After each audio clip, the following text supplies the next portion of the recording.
immediate control in their own zone, which is so very important. This face-off between Trottier and Holinka. Vancouver started with a line of Williams, Burdine, and Moline, which hasn't played together in the series. Smith to the left point. Billy Smith controlling it back to the net. Field goes in to throw a check. Kurt Fraser centering the puck. A weak shot at Trottier. Brought in by Brent Sutter. Moving it on Smith. He's picking up. Gilly throws a check on Howard. Stan Smith took a bump on the boards. A shot by Potvin. Blocked in front. Brent Sutter shoots. Smith blocked. Holinka goes to the puck. Holinka, Fraser, and Smith coming out. Fraser brings it in. Smith shoots. Smith save on Stan Smith. Howard kept it in. Ken Morrow controls for the Island. A minute and 40 seconds gone. First period, no score. Morrow shoots. Brodeur makes his first save. Doug Howard with the puck. Kurt Fraser. His pass picked off by Trottier. Slowed up by Smith. Howard and Trottier going after the puck. Howard put it off the boards.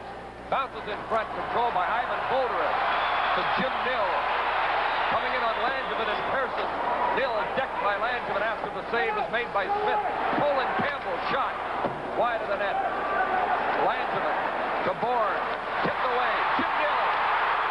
Smith made the save. Body flying all over the place as Nill collided with Stephen Pearson. Frantic start to Game 4 in the Stanley Cup Final. And Vancouver wants to keep it alive. Bolderis to Rhoda to Lindgren. Stephen Pearson checking Lindgren. Mike Bossy gets the puck to Bob Bourne. This is Butch Goring in on Campbell. Goring making moves. Puck swept away by Ron Delore. Campbell's going to get a penalty for hauling down Butch Goring. Colin Campbell will go to the penalty box. From the Pacific Coliseum in Vancouver, this is Stanley Cup 82 on CBC. Well, if you're going to do a film about something like hockey, you need to use real hockey players. You have to be technically correct. Wide open. Hey, wait, wide open? You go wide open, the whole background's going to go soft. I've envisioned this as a kind of a Citizen Kane, deep focus kind of feel. You need to make them feel, even though they're not filmmakers, that their suggestions are welcome. Well, how about this? How about you let me direct, I'll let you act. The Independent Film Channel. Call your cable company. We've already shown you that the Lincoln Mark 8 can do the limbo at 55 miles per hour, and that the Lincoln Continental can handle a Ming Vaz at every turn. The Lincoln Town Car excelled in its estimate value. Now we're going to attempt a maneuver we think no other car company would try. All three at the same low rate of $459 a month. A word of caution to other luxury car dealers: do not try this in your showrooms, unless, of course, you're a tri-state Lincoln dealer. It's Uptown. It must be Crosstown Sports. Well, let's see if this store's got it. Hey! I'm here with a quartet of weekend pucksters. Let's find out why they shop at Crosstown Sports. You, sir, why? They have everything for roller hockey, eh? Quality equipment, and you, sir. Aquamarine Musket, close to home. Neighborhood rentals, and you, sir. Great jerseys. Official team jerseys, and you, sir. Hey, I'm here for a new mouth guard. Protective gear. Nice hat trick. Crosstown Sports, your Uptown sports store. Hi, I'm Payne Stewart. Everybody knows that I love to play golf. When I'm at home, I love to work in my yard, too. And after all, who spends more time working on grass than I do? The Grass Terminator replacement head uses a new concept, multi-edged line for smoother, cleaner cutting. And the Grass Terminator's unique recessed head protects the trimmer line from breaking. The Grass Terminator. With a backyard like this, I need all the help I can get. Available at finer home improvement centers and retailers worldwide. Take one enthusiastic host, some excited future major leaguers, and a few Met stars, and what do you get? The show made just for kids, Dynamets, on Sports Channel. Dynamets! Dang, Lance, 2 more stolen bases today? You're really on a tear. Yeah, I think I'm gonna need a bigger locker.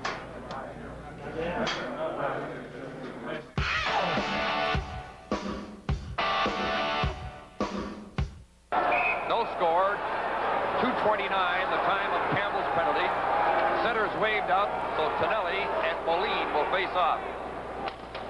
Tonelli won the draw. Hot man for Bob Nystrom. Tied up by Lars Lindgren. Nystrom passed along the the boards. Stanley controlling the puck. Nystrom and Lindgren battling for it. Goring checked by Smith. Moline with the puck. Got it to the line and out. Picked up by Jerry Minor. Minor ragging the puck. Takes it in. Turned around. Butch Goring takes over. The Islander power play. Goring, Stanley, Nystrom. And on the point, they have McEwen and Potvin, and here they come. Butch Goring with the puck. Tipped off Lindgren. Stanley working to get to that puck. Butch Goring out of the corner. Potvin. Shot. Brodeur makes the stop. Jerry Minor trying to clear the puck. Having difficulty. Can't get it out. Potvin to McEwen. He shoots. Stopped by Brodeur. Minor, Moline, Smith, and Lindgren are killing the penalty. Now Brodeur has to come up with another great performance like he did the last game, and he's right on target. 2 key saves this power play. Well, today, Steps and Lindgren certainly have cleared the alley in front of the goal so he can see the shot. Mike Bossy, always dangerous. 15 goals in the playoffs. Bossy into the slot. Shot deflects wide. Shotke from the corner. 36 seconds left in Campbell's penalty. Pearson hauled the puck outside the line. It's offside. Now, what's very evident, Howie, is that the Islanders are not getting the chance to really set up and the time to make that good shot. The Canucks are all over them, forcing the shot in some areas where they probably would never score. Well, certainly Potvin and Bossy are trying to work that 2-on-1 play to nil, but what's happened is Gradine's coming across in front and picking off Bossy. Here's in front of the play in front of the net, and it's one of the reasons why Brodeur has made 3 pretty good saves on shots from well out. If he can see it, normally he will stop. We played 3 minutes, 55 seconds in the first period, no score. Islanders 1 win away from a Stanley Cup. Still on a power play for another 34 seconds. Time left in Campbell's hooking penalty. That's why you'll see Sneps out there a lot in the penalty-killing role. When you have the likes of Gillies out there, you need somebody big and strong like Sneps to clear the front of that net. He did it very effectively against Trottier. Sneps has had a great playoff with the Vancouver Canucks. Going to that puck in the Vancouver zone. Bossy racing after it. Smith puts it on the board. Brodeur couldn't pick it up. Stephen Pearson from the point. Brodeur checking. Pearson to Gillies. Trottier to Potvin. His pass intercepted by Thomas Brodeur, who clears it out. 10 seconds left in Campbell's penalty. Potvin back for the puck, the captain of the Islanders. He has 140 points in his playoff career. This is Barry Trottier, just the far corner. Trottier was in the clear. Campbell's back on the ice. Trottier just missed a great chance. Good pass to Potvin. The shot blocked in front. Campbell coming out with Lindgren. Campbell taken out by Stephen Pearson. Lindgren in after the puck. Trottier with a great chance breaking it off the left board. Stands real. Way off the target as he hurried his shot and missed the net. In that partial breakaway by Trottier, Brodeur gave him the glove side, gave him quite a bit of room there, and then just tucked it away. What a neat play that was. Quick break. Stands field. Weak shot. Smith steered it away. Malenka moving in to tie up the puck on the boards as the play stops. The next Stanley Cup playoff game is coming to you from Vancouver. Sunjet celebrates 3 years of quality service from Newark International to 5 great destinations with the best fare in the air. Fly from New York to Dallas-Fort Worth from as low as $99 each way. Fares to Los Angeles start from just $129 each way. And you can fly to St. Petersburg, Clearwater, Orlando, or Fort Lauderdale from only $69 each way. Seats are limited. Call Sunjet now to take advantage of our great fares and convenient service. Sunjet, the best fare in the air. Captain, we're out of coffee. No problem. But Toyota dealers are having a summer clearance sale. Uh-oh. Hold on. Don't miss Toyota's summer clearance. Save on Tacoma, named Best Compact Pickup in Initial Quality. Now summer savings up to $1,800 in factory-to-dealer incentives. Makes all that Tacoma quality very affordable. And the all-new RAV4 takes value as far as it can go. It's the best savings anywhere, so hurry. Engine room. More speed. More speed. Since 1863, people have been heading to Saratoga Racecourse. This summer, the tradition continues. Is it because of the 150 acres of lush scenery? Is it because of the healing powers of the mineral springs? Is it because of the world-class caliber racing? Or is it because they don't know they can see it at Aqueduct?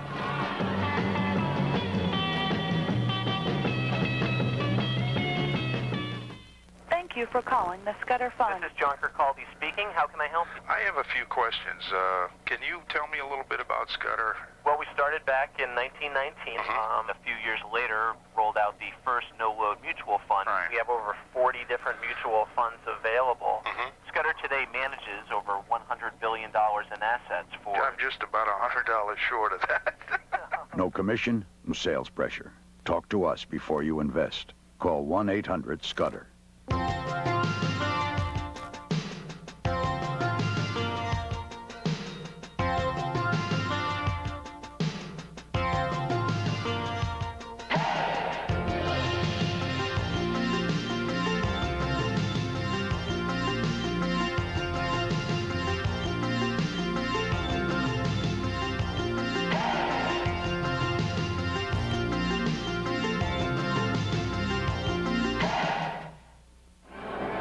The Pacific Coliseum, 16,413 plus, and 3 rows of them are unraveling what they're saying is the world's longest towel. Almost a mile long. The Islander power play had 3 shots on goal. Brodeur stopped them all. Trottier, and you'll see a lot of him. He plays so much every night. The Islanders offside at the Vancouver line. Well, to date, I think the Vancouver Canucks are playing out of context, but just look at the towel.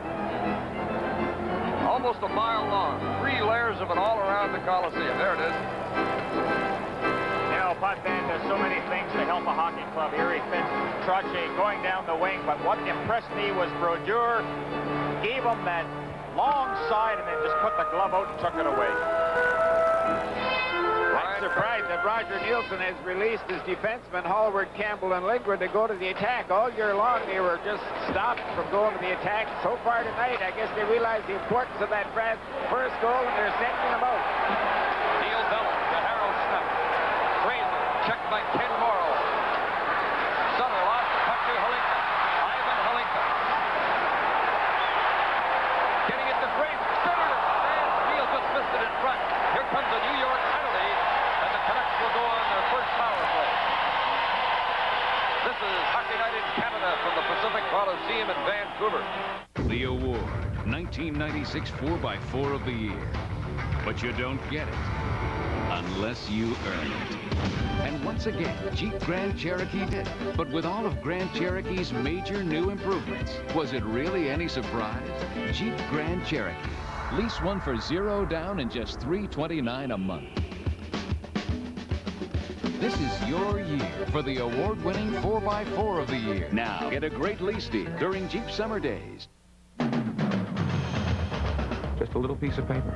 But this card from the Boys and Girls Clubs has kept young people off drugs, out of gangs, and in school. It's only what... It tells every kid who carries it that someone cares about what they do with their lives. You know, every day another 300 kids join the club, but there are thousands more who need help. Find out how you can put this card in the hands of a child and change that child's life. It's up to us. Support the Boys and Girls Clubs. You conquered wild rivers, raced Grand Prix cars, splashed, surfed, dived, and bungee. Now, Action Park This is sick! introduces This is crazy! the Space Shot. Blast off like a human missile 200 feet into the air. 0 to 60 in 2 seconds. Better than a roller coaster. Only at Action Park! Action Park, the world's largest water park. Cool down and blast off on Space Shot. Sports Channel sizzles in August. Mets baseball action heats up as they head into the dog days of August to battle the National League's best. Men's tennis is back on Long Island when some of the world's most famous players compete in the Waldbaum's Hamlet Cup. Hockey returns when NHL stars represent their countries in the action-packed 1996 World Cup of Hockey. Take the plunge and stay cool. It's the best in beach and water sports. It's SPF 96. All this in August on Sports Channel. Ivan Boulder with the puck. To Darcy Rota. Smith kicked out. And a good clearance by Goring getting the puck out. Smith has just been as sharp as a tack every shot but that last one. He cleared the rebound in the corner, but oh, what a save he made. Moline dumping it in. Gradine goes to the puck. Centering it, no one there. Swept away by Carroll. The Islanders have 4 short-handed goals in the playoffs. They had 16 during the regular season. Bellin stick handling out. 3-on-2 for Vancouver. Bellin with Rhoda going for the net. Darcy Rhoda. Checked by Langevin. Bob Bourne after the puck. Bumped by Darcy Rhoda. Gradine tried to dig out the puck. Bourne's covering it up.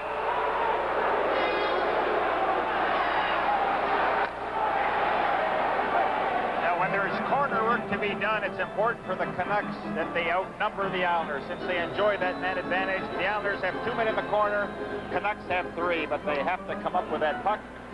And again, Howie, as you had mentioned, which I think is so very important, get that first goal.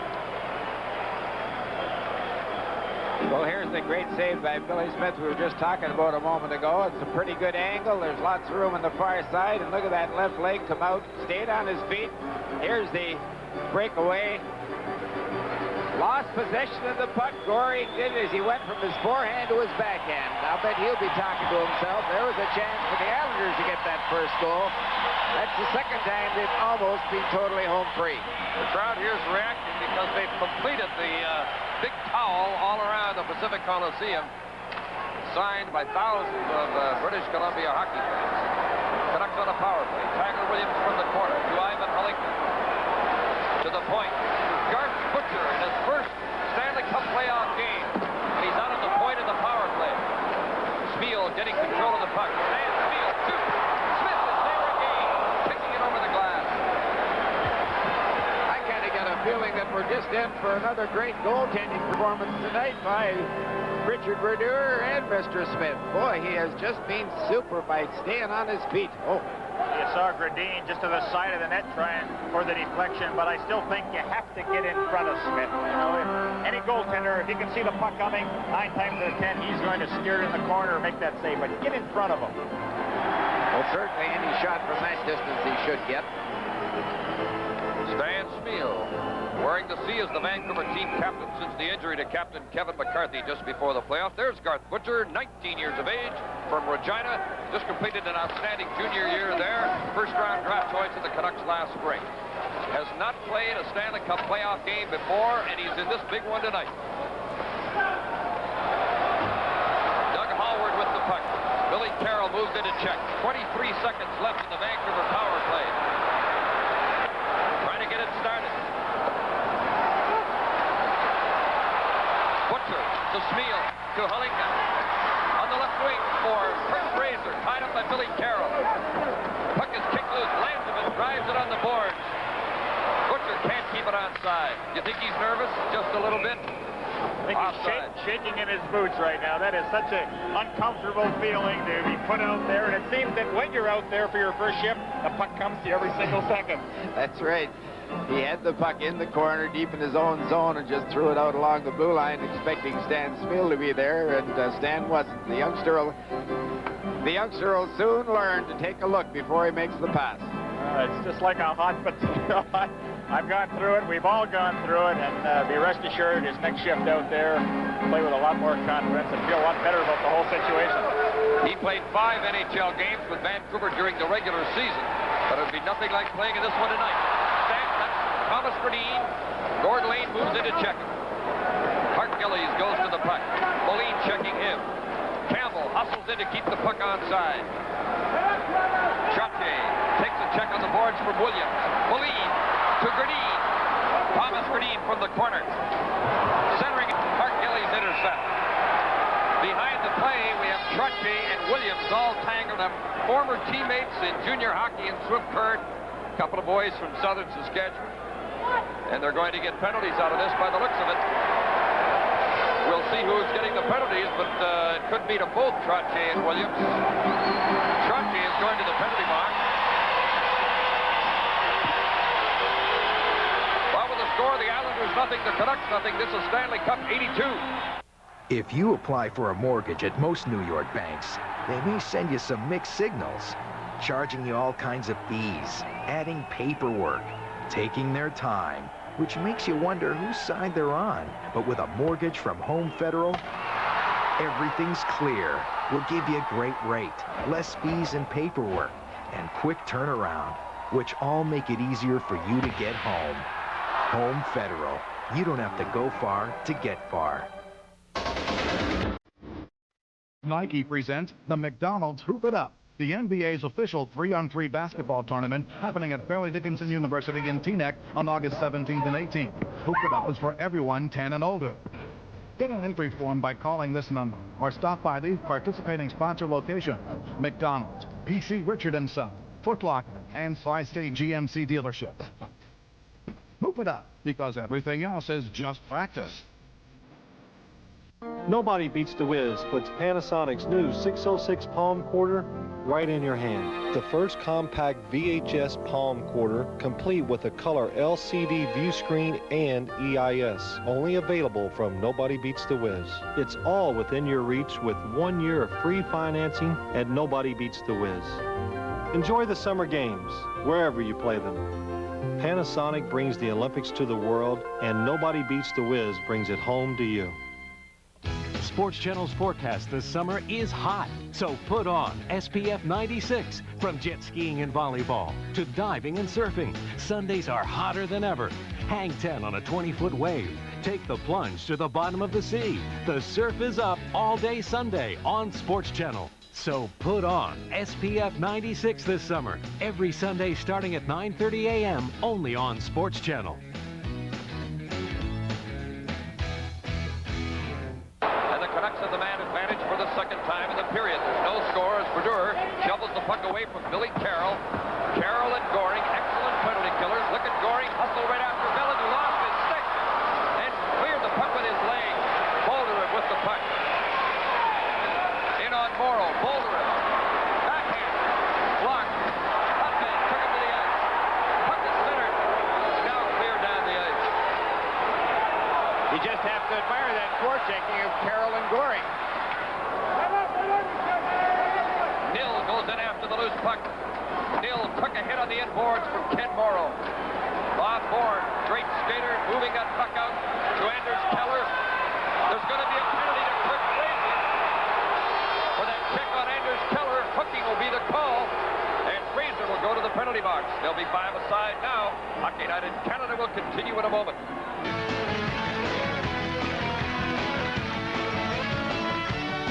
Introducing the new 1997 Nissan Altima. And to celebrate, we're offering a special lease rate.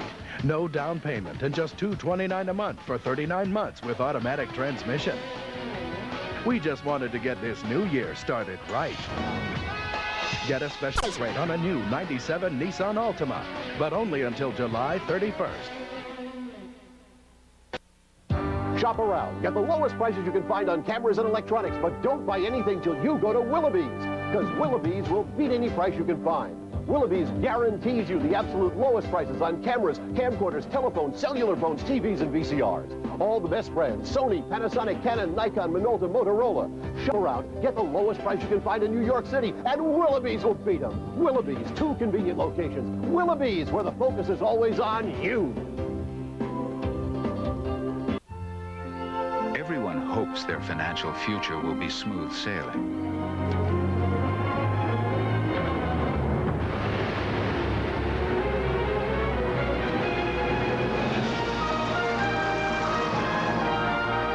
What you need is MetLife. We know the hazards and offer financial information and sound advice to help you rise above them. We'll help you make sense of it all. Get Met. It pays.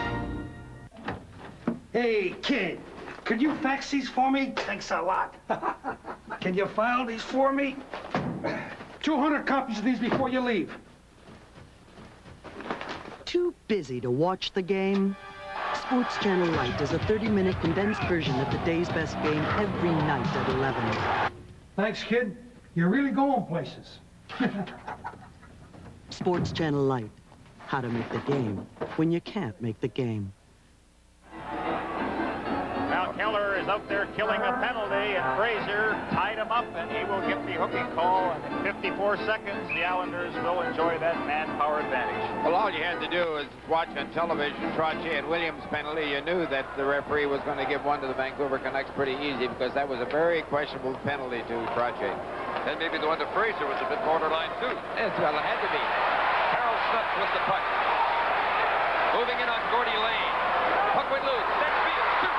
Blocked. Big play by Dave Langevin coming out with the puck. Langevin and Carroll, and Langevin dumps it in as he blocked the shot and then cleared the puck away, and it's kept in by Gordy Lane. Doug Hallward putting it off the boards and picks it up again. Being checked and forced back. Doug Hallward, former first-round draft choice to the Boston Bruins from Toronto. Down to Harold Snuff. Lugging it in as he's checked by Gillies and hit by Langevin. What a hit by Langevin on Harold Snuff. The lead shoots and deflects wide. Snuff goes to the puck. He shoots. This the net. It's hectic, but it's still scoreless. Langevin with the puck. Just had a birthday yesterday. Big Dave on the Islander defense was 28 yesterday. Campbell chasing after the puck. It goes loose. Jerry Minor picked it up. Intercepted by Trottier. Islanders on a power play. Trottier. Minor cleared the puck out. As Lindgren checked Trottier and Minor cleared the puck. A little different. Again, the Canucks going right after the Islanders, not giving them the opportunity to set up. It goes nil to forecheck. Denny Potvin coming out. Mike Fossey, always dangerous, moving in on Campbell. Nil breaks up the play, kicks the puck out with a good effort by Jim Nil. I like that strategy, Howie. Well, certainly that's what they have to do. And look at here, trouble. Tonelli's backhander picked off by Brodeur. Tonelli bumping with Lindgren. Nil gets into it against Tonelli, who's skating away from it. And they want to stay out of that penalty box right now. Well, especially when they have that manpower advantage. Why do I take a penalty and ruin that? There's a save by Brodeur, and again, you notice the Canucks finishing their checks, taking the man right into the boards. You know, the Canucks' inability to finish the play, particularly on the attack, has hurt them so far this evening. They just can't make that one pass to bring a guy home free, or that one deke, or a good shift around somebody. I would think a good degree of the play has been up in front of Billy Smith, and the Canucks have had all kinds of opportunities to score goals with one more bit of finesse. Islanders still on a power play for the next 3 seconds as Nystrom's weak shot goes. Vancouver's back at full strength as Fraser's back on. Potvin centering the puck for Goring. He scores! Butch Goring with a high backhander. Islanders lead 1-0. Those giveaways in your own zone, they'll kill you. And Potvin, he had no intentions of backing out whatsoever. Stayed at that blue line. Now watch this nifty little pass. Right on the stick of Goring and the backhand to the stick side, and 1-0 Islanders. That's the last thing that the Canucks wanted to see happen in this game. Well, I got to go along with that. Just great pass by Potvin to Goring, and I kind of think Richard Brodeur wasn't challenging the way he should have been challenging. Goring's only option was take it to the backhand and let sort of a weak backhander go and just beat him to the right side high. Butch Goring, 6th goal of the playoffs. Denny Potvin got the only assist. 11:38 was the time of the game's first goal. Islanders lead 1-0. Nystrom and Hallward after the puck as Hallward turns with it in his own zone. Nystrom goes right after him and took him out. Tonelli dumping it back in the Vancouver zone, but Nystrom is trapped offside. That's what I was talking about just a little earlier, Gary. Vancouver Canucks have played just as much of this period up in front of Billy Smith as the Islanders have down the other end. But the Islanders, the Stanley Cup champions, have that great skill on the ice all the time, mental and physical, and when it comes time, when it counts, they'll make the plays and put the puck in the net. They're working over Harold Snips of the Vancouver bench. Trainer Larry Ashley checking on him, probably the result of that heavy hit by Dave Langevin earlier in this period. Snips has been a very key member of the Vancouver team all through the playoffs. It goes John Tonelli. Butcher swept the puck to the boards. Wayne Merrick to Tonelli. Nystrom's waiting in the slot. The puck came back to the point to McEwen. His shot stopped by Brodeur. The rebound's in front. Brodeur covering up the puck.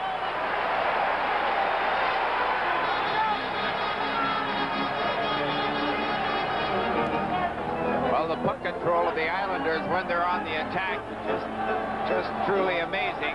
There was nobody home free in front of the net, and the puck out from the far side, right across to the left point, and Langevin gets himself a pretty good shot. Now there's that giveaway, Howie, where Potvin just stayed in the zone, and then a quick look and a quick pass to Goring on his backhand. And again, you talk to any goaltender, he'll tell you I'd rather face a forehand shot anytime, any place, but those backhands seem to give everybody problems. Well, especially when you put them upstairs. They're pretty tough to stop up there, and I would have to agree again that the Islanders, everything they shoot at Richard Brodeur has to be high. Being 5'7", would that have something to do with it? Sure would. Brodeur, 29 years of age, was drafted by the Islanders in the 7th round in 1972, and here he is facing them in a Stanley Cup final. He's played every playoff game for Vancouver, 11 wins and 5 losses. Jim Pickett hands a new stick to Clark Gillies. Not dressed for the Islanders are Hector Marini, Thomas Johnson, the 2 youngsters on their roster for the playoffs, Greg Gilbert and Gord Deneen. We'll give you the Canuck players not dressed when we get the opportunity. It's a long list of 9 players. Made 2 changes from Game 3. Offside at the Vancouver line. Live from the Pacific Coliseum in Vancouver, the Stanley Cup playoffs. Nobody Beats the Whiz puts Panasonic's new 606 palm quarter right in your hand. The first compact VHS palm quarter, complete with a color LCD view screen and EIS. Only available from Nobody Beats the Whiz. It's all within your reach with 1 year of free financing at Nobody Beats the Whiz. Enjoy the summer games, wherever you play them. Panasonic brings the Olympics to the world, and Nobody Beats the Whiz brings it home to you. You, and you have the right to play sports until the cows come home. You have the right to assemble. You have the right to be equipped. You have the right to free speech. But anything you say can be held against you. That's life. Liberty. And the pursuit of the goal. But you don't have the right to remain thirsty. Not when there's Gatorade. Because every athlete has the right to be quenched. These are your rights. Now get out there and exercise them. Life is a sport. Drink it up. We're really not that different. We make about the same. Both have kids in college. Worry about putting away enough to ever retire. So why do I feel he's way ahead of me? Seems to be getting better advice. Comes up with stuff I never even think of. What do you have that I don't have? Payne Weber. Invest with more intelligence. You conquered wild rivers, raced Grand Prix cars, splashed, surfed, dived, and bungee. Now, Action Park This is sick! introduces This is crazy! the Space Shot. Blast off like a human missile 200 feet into the air. 0 to 60 in 2 seconds. Better than a roller coaster. Only at Action Park! Action Park, the world's largest water park. Cool down and blast off on Space Shot. Ivan Boldurev and Brent Sutter on this face-off. Brent Sutter centering Clark Gillies, and Dwayne Sutter was an outstanding line for the Islanders in Game 3 here when they won 3-0. Vancouver is counting with Boldurev nil and Rhoda as Potvin controls the puck. Misses Gillies with a pass. Doug Hallward chasing the puck. Icing called on the Islanders. Well, Gary, the Vancouver Canucks are going to have to continue to take it to the Islanders. The defensemen are going to have to move in from the points into the deep slot, hoping for a shot. Pinch as well, and that's going to leave them pretty vulnerable for a long pass up through the middle. Absolutely, Howie. You know, in the last game, in second and third period, the Canucks kept trying to carry that puck over the blue line. The wall was set up. They had no opportunity to do that. But if you have both wingers skating at top speed and fire into those corners and mix it up a little, I think the Canucks would be a lot more successful doing it that way. Well, up until now, they've dominated the corners and every end in front of the net. Any team they've met in the playoffs here tonight and in this series, I just think it's the other way around. Play in the Islanders zone as Billy Smith clears it to the boards for Clark Gillies. Gillies, rink wide to Gordy Lane. It's dumped in. A little bit of high sticking between Nill and Lane. Away from the play, the officials move in quickly as Jim Nill and Gordy Lane are being guided towards the penalty box. Gordy Lane from Brandon, Manitoba. And I wonder if you'll be going to the Wheat Kings reunion that's coming up. Here's a look at the penalties. Well, both of them had their sticks up, a little bit of intimidation going on, and so Wally Harris, the referee, not taking any chances, sending them both to the box.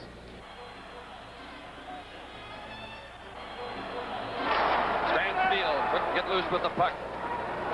Doug Hallwood rushing in on Langevin. Hallwood trying to go through the middle, couldn't get through. And Langevin, so solid on the Islander defense, got control of that puck back to Stephen Pearson. Gradine steals it off Pearson. Gradine. Lindgren in deep gambling. Taking off the puck. Stephen Pearson takes over. Lindgren goes after him. Spiel helping out. Someone's yelling, freeze it, so freeze it they do. Spiel and Stephen Pearson. And I know that Stephen Pearson is not going to challenge Stan Spiel, but they have a little discussion about it. Well, if he's smart, he won't get near Stan Spiel. You know what? I would think I'm tremendously impressed with the defense of the New York Islanders. Sure, we all know of Potvin's ability, both with and without the puck. Ken Morrow has come along tremendous in the last 2 years, but Langevin and Gordy Lane have just turned into excellent hockey players, both with and without the puck. Howie, they don't do more than they're capable of doing, and that really is a secret behind your blue line. Why try to beat somebody one-on-one if you don't have to? And that's where a lot of guys get themselves into a lot of trouble. Well, besides having tremendous skills and worked on them and improved them, they're big and strong and love to play. Vancouver hasn't scored a goal now in 92 minutes against the Islanders since Gary Miner scored a goal early in Game 2. That is early in the third period of Game 2, which eventually wound up a 6-4 Islander victory. The Canucks haven't scored since that point. Shutout here in Game 3. In goes Gradine. Slowed up by Langevin, and there's that Langevin again on the blue line, making those big defensive plays. Having a great period. Stan Spiel hit Brian Clutches.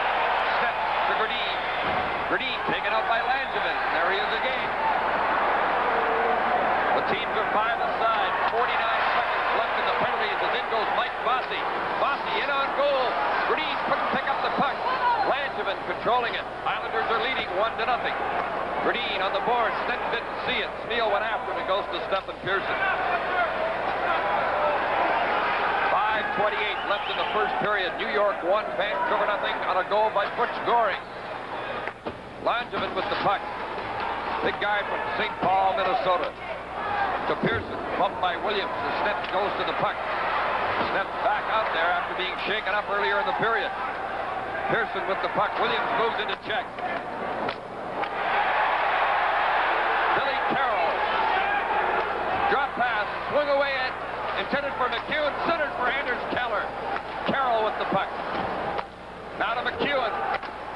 Missed the far corner. The teams are back at full strength. Jim Mill with the puck. 2 Islanders back, and Mill comes in. Trying to go in. Billy Smith covering up the victory. Williams arrived, working over Billy Smith a little bit. It certainly looks like the Vancouver Canucks are trying to initiate a lot of the after the whistle and perhaps initiate a fight. The Islanders are backing away. They're just minding their own business, concentrating on hockey. We saw Williams a couple of times run after Pearson. Here's a good hit. Smale, Trottier. Watch how fast Trottier gets off the ice. That's all that fellow does, isn't that Stan Spiel? He's just a tremendous hockey player, very, very punishing, an excellent checker, and when he learns to score some goals and head for the holes a little better, he'll be just a great all-around hockey player. He was a good skater. Look out. Stan Spiel, the pride of St. Paul, Alberta. Mike McEwen goes to the puck. Rhoda ties him up. Boulder going in after the puck. Lars Lindgren shoots off the target as Rhoda was decked in front. Lindgren trying to keep it in.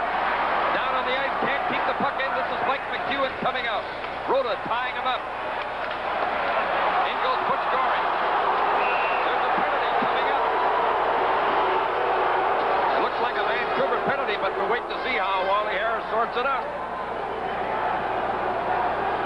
The Stanley Cup playoff game is coming to you from Vancouver. This month, your Toyota dealer is having a huge summer clearance. It's Nothing draws crowds like Toyota's summer clearance. Save on Camry, car and driver's top choice, and a best overall value in its class. Now with a low $229 a month lease payment with automatic air, power package, deluxe AM/FM cassette, and more. The place to be is your Toyota dealer's summer clearance. Must have been something I said. Phew, that foot odor.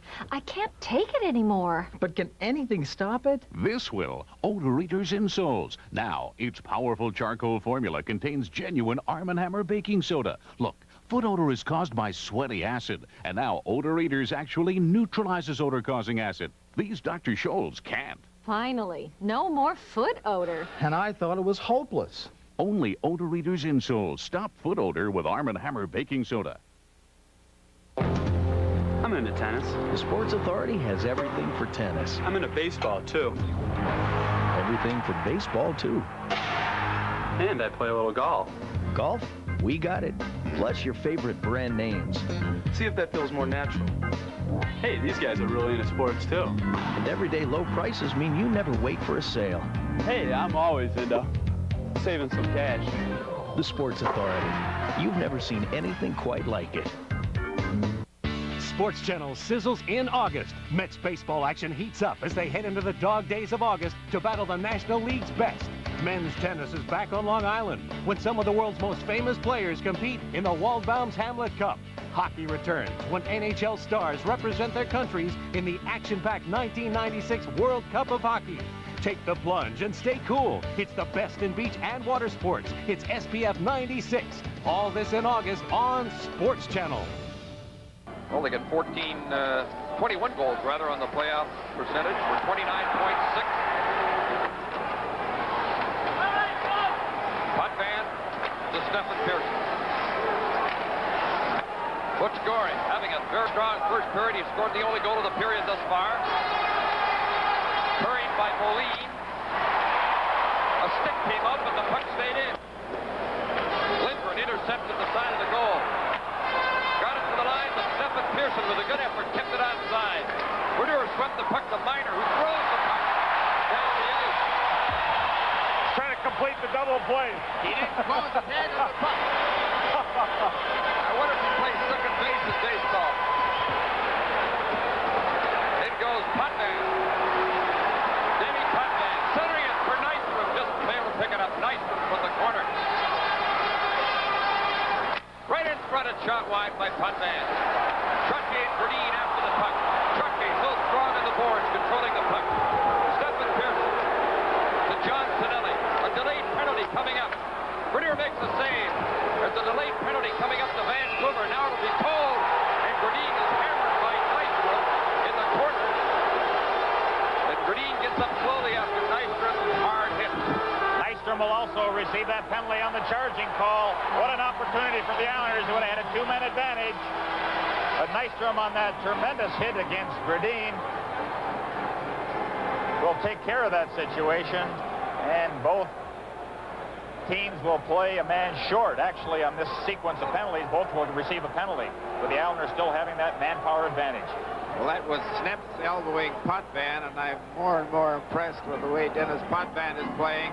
Every time I see him on the ice, he's dominating this game just like he did a couple of years ago. Both on defense and offense, and no one handles the puck, no one anticipates any better than Potvin. And to top it off, he's got a tremendous mean streak as well. He's tough and he's mean.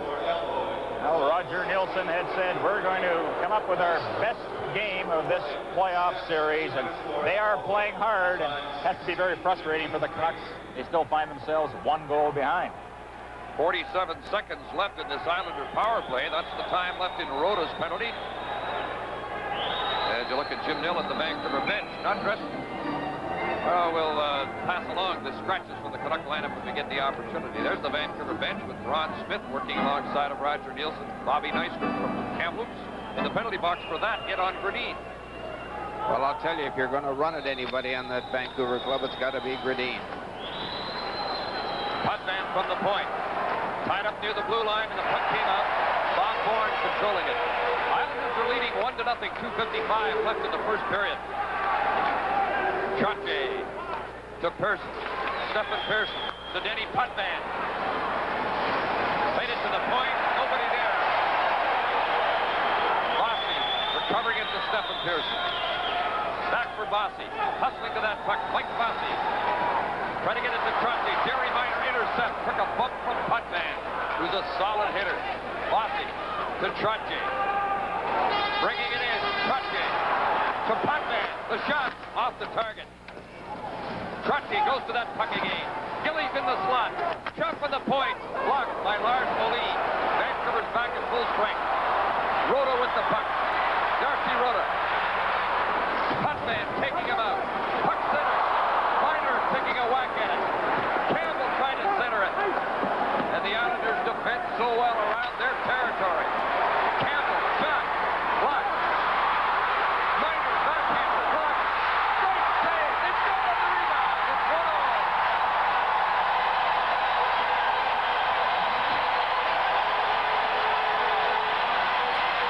The people have been waiting for this for a long time. The flags wave as Darcy Rhoda in a scramble in front. And what tremendous pressure the Canucks put on in the Islanders zone, and how we finally are rewarded.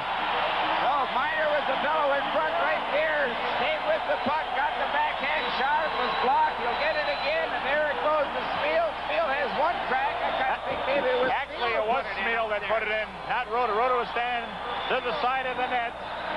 In any event, the Canucks have tied this one, and the response of the crowd is unbelievable. And Billy Smith had made 3 saves before the puck went in, and that was a great one. I was sitting here, you don't see saves better than that, but he had the puck in his hand, dropped out of his hand between his legs, and that fellow you're looking at right there, who is the heart of this hockey club, Stan Smeal, put it in the net. We have a 1-1 hockey game. Oh, he didn't give up on it, though. That second effort to just go after that puck, try for that rebound, and Stan Smeal has tied it. Good pressure. Forward with the puck.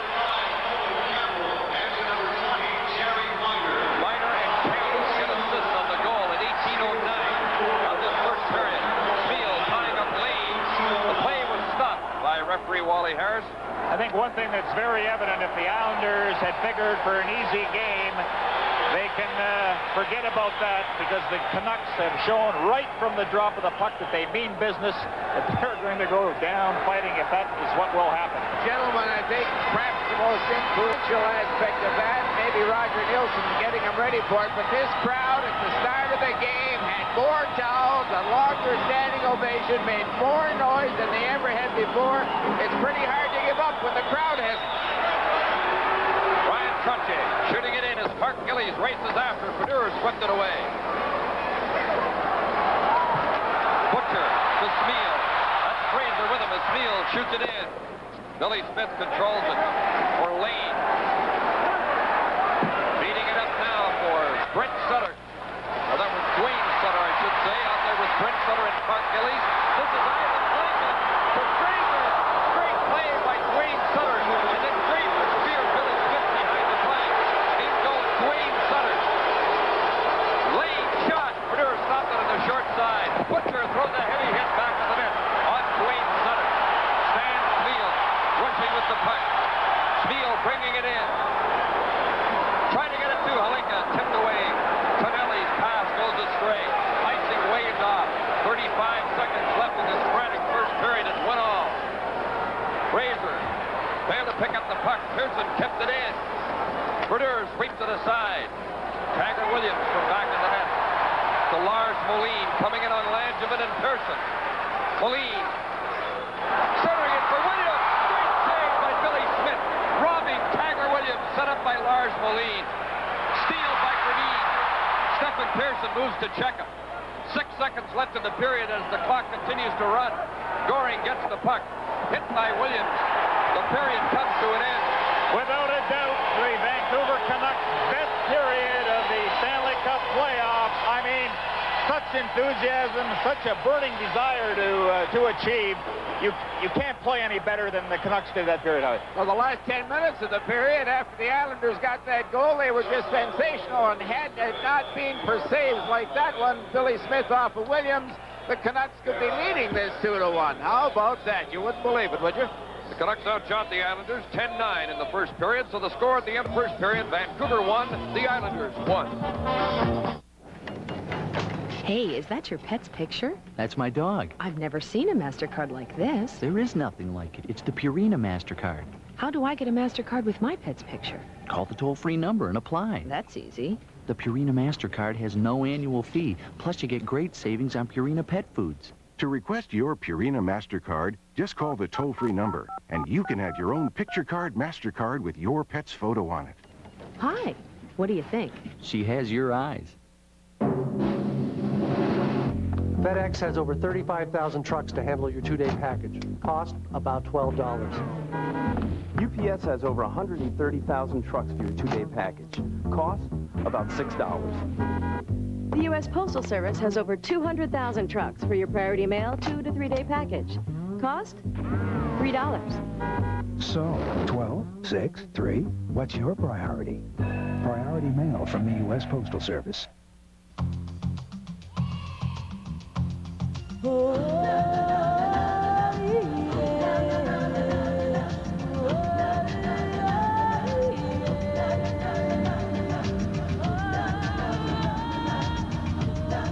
Because your business can send you practically anywhere at a moment's notice.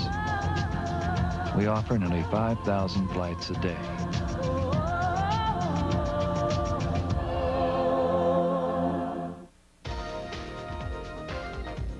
I'll guarantee everybody that's ever picked up a baseball, when they were playing that imaginary game, hitting the home run to win the World Series. You know, I grew up around the Mets. So you wanted to be the time receiver. You have good stuff? Yeah, my dreams are great stuff.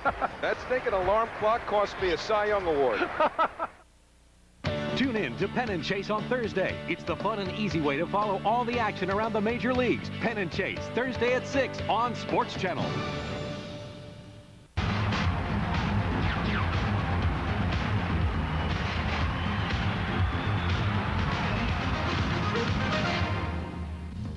Canucks are not giving the Islanders any Stanley Cup very easily, No. Eddie, after one period. No, not even close, Stan. But when you think about it in terms of what went on in the dressing rooms before they went on the ice, you had to know that in the Vancouver room, the guys were talking about, come on, you know, we can still do something in this series. We can still do it. We've got to start here. And we've got to show it in front of our hometown fans, and they bring in all of this stuff that comes into play in hockey games. It has forever. On the other side, the Islanders, they're going to say the same thing. We know what to expect. They're going to throw everything at us. The big guns are coming out.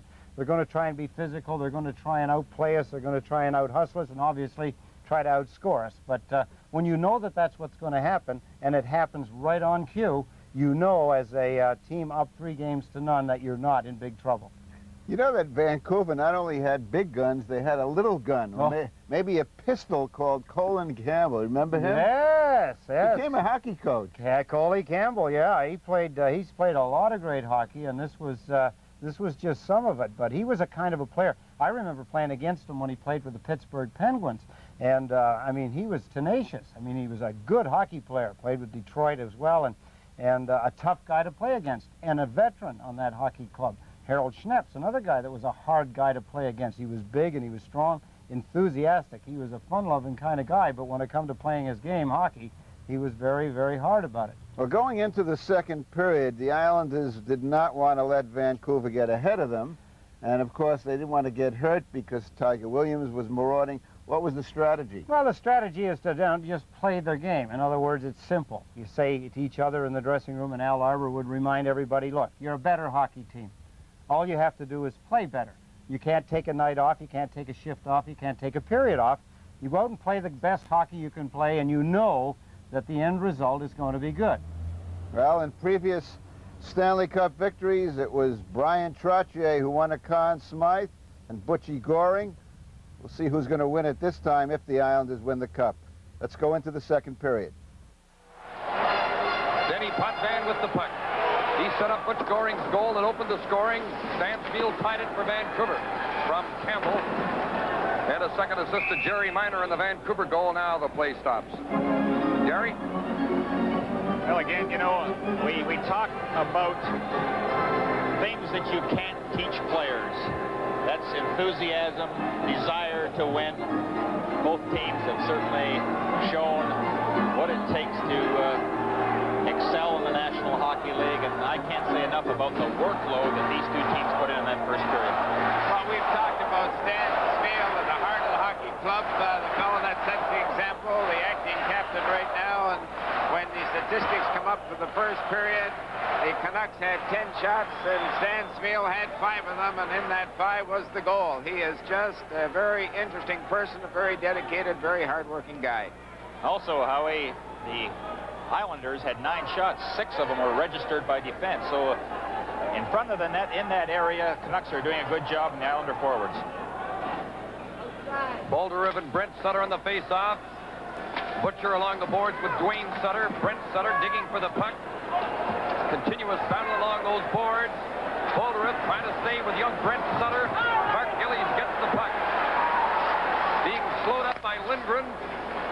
Still in the Vancouver zone. Brent Sutter shot. Bernard stopped it through a screen. Was knocked down by Dwayne Sutter in front of the net. And Darcy Rhoda comes out with the puck. That's Jim Nill with him. Darcy Rhoda in on Langevin. Rhoda centering it.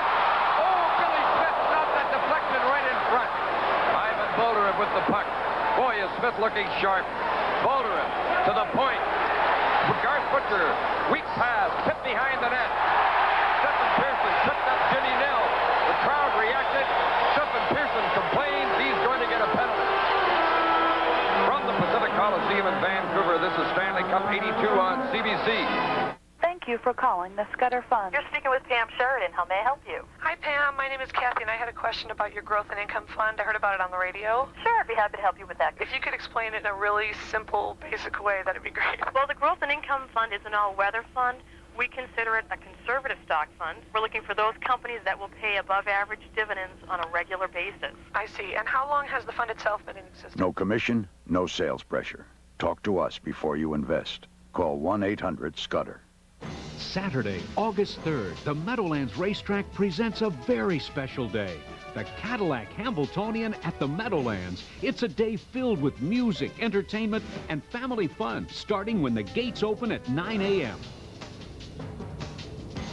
Then, the world's best do battle for a $1.2 million prize. It's the greatest day in harness racing and a day to remember.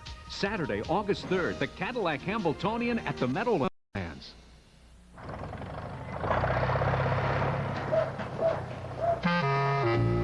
I love to go down Christmas time. I love to go see the Rockettes. Most people don't know the difference between a long-distance call and a regional call. But a regional call is part of your NYNEX service. And if you switch to a long-distance company, you'll lose your NYNEX rates. So if you're asked to change, think about it. Uh-huh. Did you say switch my regional calls? No, I'll stay with NYNEX. Every year, the guys get younger and younger. There's a rookie who's 19. That even makes me feel old. That's why I'd never play a game without my Ginsana. Ginsana is the real stuff. G115 ginseng. It works through my body to help make the most of my natural energy, so I feel good. Ginsana Energy helps you run the court and your life. Everybody's got a choice. You can feel your age, or you can feel your Ginsana. Feel your Ginsana, the original all-natural energizer. Sports Channel's forecast for Thursday is thunder. Thunder Road Thursdays. Rev up your engines, drop the flag, and throw the pedal to the metal. Because Sports Channel shifts into high gear with Thunder Road Thursdays. From NASCAR to dirt, it's the very best in high-speed auto racing every Thursday night. So catch the lightning and listen for the thunder. Every Thursday night from 7 to 11, it's Thunder Road Thursdays, only on Sports Channel. It's Smith right now that's the hottest goaltender, getting the most work. Halinka moving in, trying to get it to Fraser. Fraser trying to put it in front. Smith put it behind the net. Morrow battling behind the goal. It came to Halinka. Bouncing in front. Fraser shot at the empty net. Went wide from the point. Moline shot. Blocked. Butch Goring plays it to Billy Carroll. Carroll and Goring at the Vancouver line. Broken up by Moline. This is Halinka coming in on Potvin. Halinka passing in front for Fraser. He just missed it. Smeel from the corner to Kurt Fraser back in the net. Checked by Potvin. Puck goes loose. Put across in front of his own goal by Goring. Cleared by Carroll. Getting it out. Well, the Vancouver Canucks, you just just flying out of their own zone, not letting the Islanders get to them in the forechecking, and they're carrying the play to the Islanders. Canucks still on a power play as Moline paid for that rush, being hit by Landman, who's been hitting all night. Rhoda from back of the net. Tied up by Gordy Lane. And Jim Nill was tripped up by Landman. And they all get into a little discussion.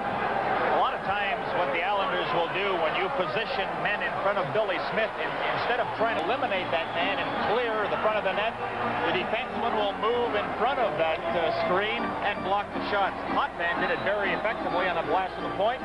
Just got in front of the Quebec, or what am I thinking of Quebec for? The Canuck player, and was able to make that save and direct the puck in the corner. Well, just watch Billy Smith here. The Canucks against Calgary, Los Angeles, and Chicago had the big edge in goaltending. Brodeur gave them at least a goal a game edge, but here against the Islanders and Billy Smith, it's a different story. Bourne working for that puck, crashes into the boards with Hallward. Bourne trying to get up, he tripped over Hallward. Here comes a Vancouver penalty to Darcy Rhoda for hitting Gordy Lane. Puck is in front of the Vancouver net, it bounced in. It went into the net. Is it a goal or not? It went in off a glove in front of the net. I think Wally Harrison stopped the play, but it looked like it went in off a Vancouver player's glove in behind Brodeur. I don't think Harrison stopped the play, but he's calling it no goal, thinking it must have gone in off an Islander glove. Well, let's have a look at it. Quite a scramble in front. I think it went off Rhoda's glove. Yeah, let's look in front as Rhoda comes right in front of the net and directs it behind Brodeur. It will not be a goal. Well, I kind of think why the official blew the whistle is the change of position of the puck. Perhaps the shot at Brodeur, the original shot, Harris must have thought, well, the Canucks are in control. I'll blow the whistle and give them the penalty.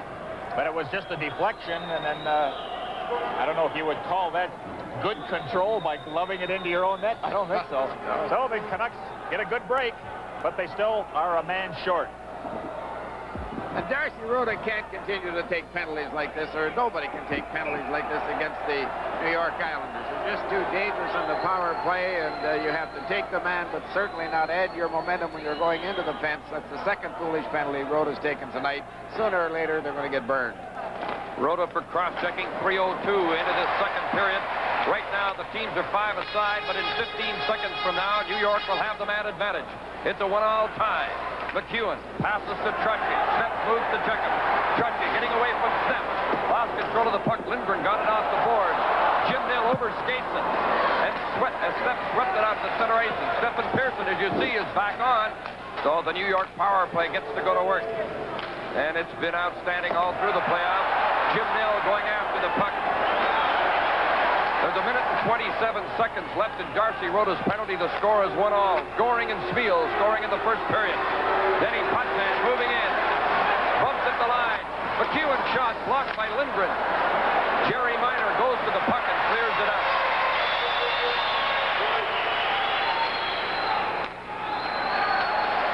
Trottier checked by Snep. Nill gets the puck, misses Minor with a pass. Mark Gillies. Ryan Trottier. Lindgren moves to check him. Brodeur stopped the puck for Snep and took a heavy hit from Big Mark Gillies. Mike Fossey ran into Snep. Lindgren trying to get the puck. From the point, Denny Potvin. Shot in the crowd is blocked in front. Snep going to the puck, couldn't get it out. Mike Fossey centering it. Lindgren blocked it. Fossey from back of the net. Centering it to the point. Potvin stakes.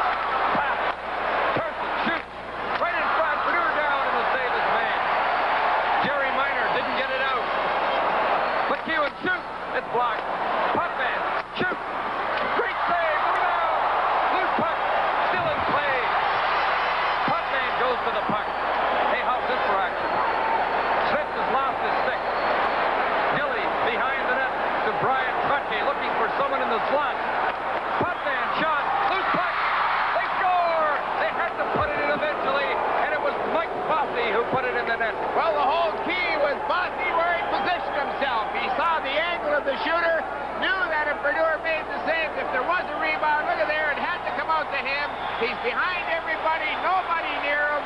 He would be, I would think, just a pretty good guy in geometry. Absolutely, but tremendous pressure. You could just sense that the Islanders had the score. They just good control of the puck in the corners, behind the net. Sneps was without a stick, but that's what makes Bossy so great. The ability, without the puck, to move in a position that if it does come to him, it's in the net. Bossy's 16th goal of the playoffs. Islanders lead 2-1. Ivan Halinka, the Stan Smeel. Shot deflects wide. Kurt Fraser goes to the puck. Smeel on the boards with Nystrom. Campbell kept it outside. Blocked in front by Stephen Pearson. Here come the Islanders again. Pinelli with the puck to Nystrom. Coming in on goal. Tied up by Campbell. Kurt Fraser to Stan Smeel, but he'll be offside. Tonight's Stanley Cup playoff game is coming to you from Vancouver.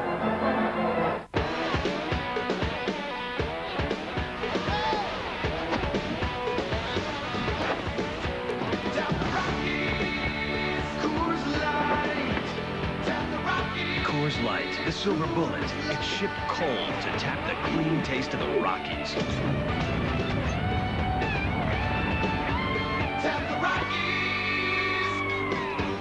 Look for the new Coors Light wide mouth can with a giant opening for a smoother pour.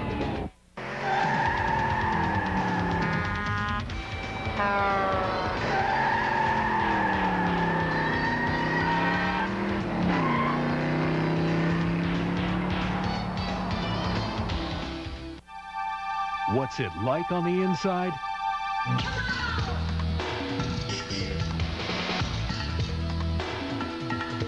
Watch Mets Inside Pitch and find out. Fridays at 5:30 on Sports Channel.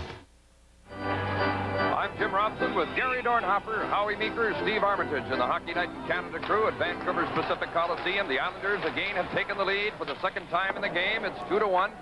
We're nearing the 6-minute mark of the second period.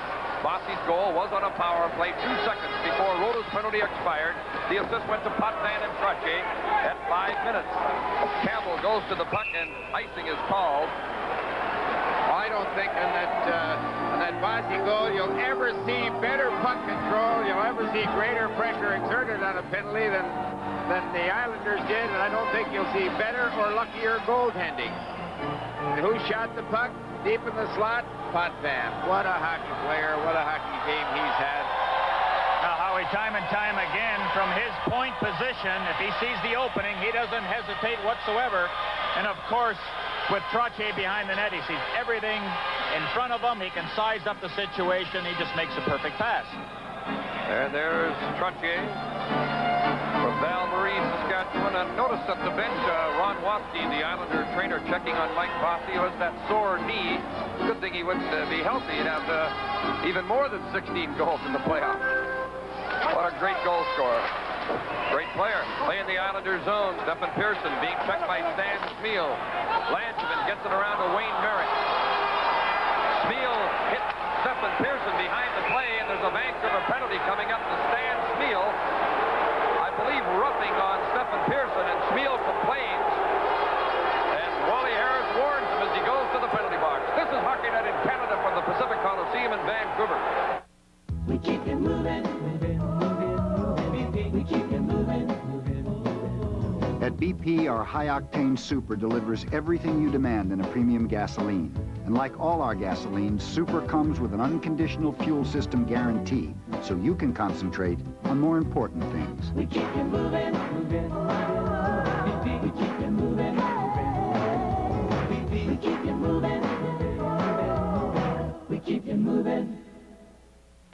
Since 1863, people have been heading to Saratoga Racecourse. This summer, the tradition continues. Is it because of the 350 acres of lush scenery? Is it because of the healing powers of the mineral springs? Is it because of the world-class caliber racing? Or is it because they don't know they can see it at Aqueduct?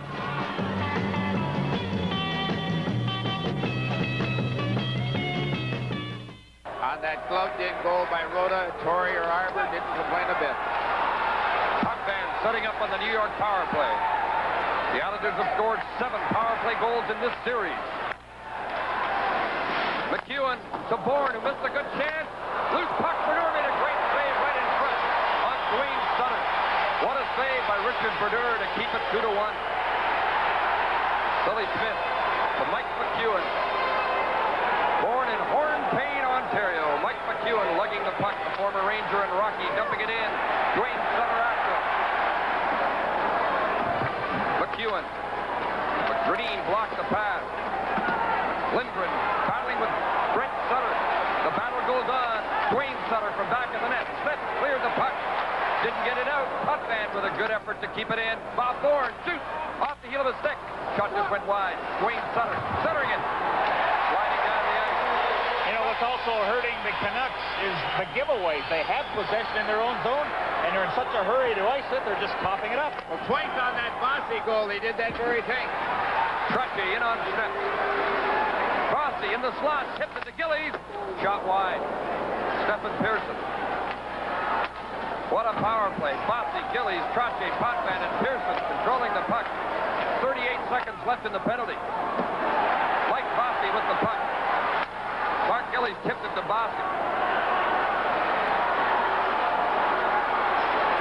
Smith checks Bossy. Williams gets the puck down the ice. Again tonight, their passing, I would say, in the last 10 minutes, just been marvelous, hasn't it? They just fire it like bullets. Their pass receiving is excellent. Trottier brings it in. Gillies going for the net. Mike Bossy shoots. He scores! Bossy, 3-1 Islanders. Well, you'll never see a better play than that one. Gillies made it all possible. He headed for the net, took steps with him. Bossy dropped behind, come in late. And oh, did he put that one in the corner. Watch Gillies go for the net and create the opening. Trottier hangs onto it. Gillies now is going for the net. There you'll see him. Look at the big opening. Bossy dropped back. Oh, Berdeur way out challenging. Just an excellent shot. Was it offside at center ice when Trottier picked up the pass? That's what the Canucks are arguing on the ice. Number 17. Does that equal the output of last year for Mike Bossy in the goal-scoring department? Yes, it does. Last year, Mike Bossy scored 17 goals in the playoffs. Trottier and Pearson getting assists. Sorry, Gary. He doesn't waste any time firing that puck just inside the right post. 8 minutes, the time of the goal. 8 seconds before the penalty expired.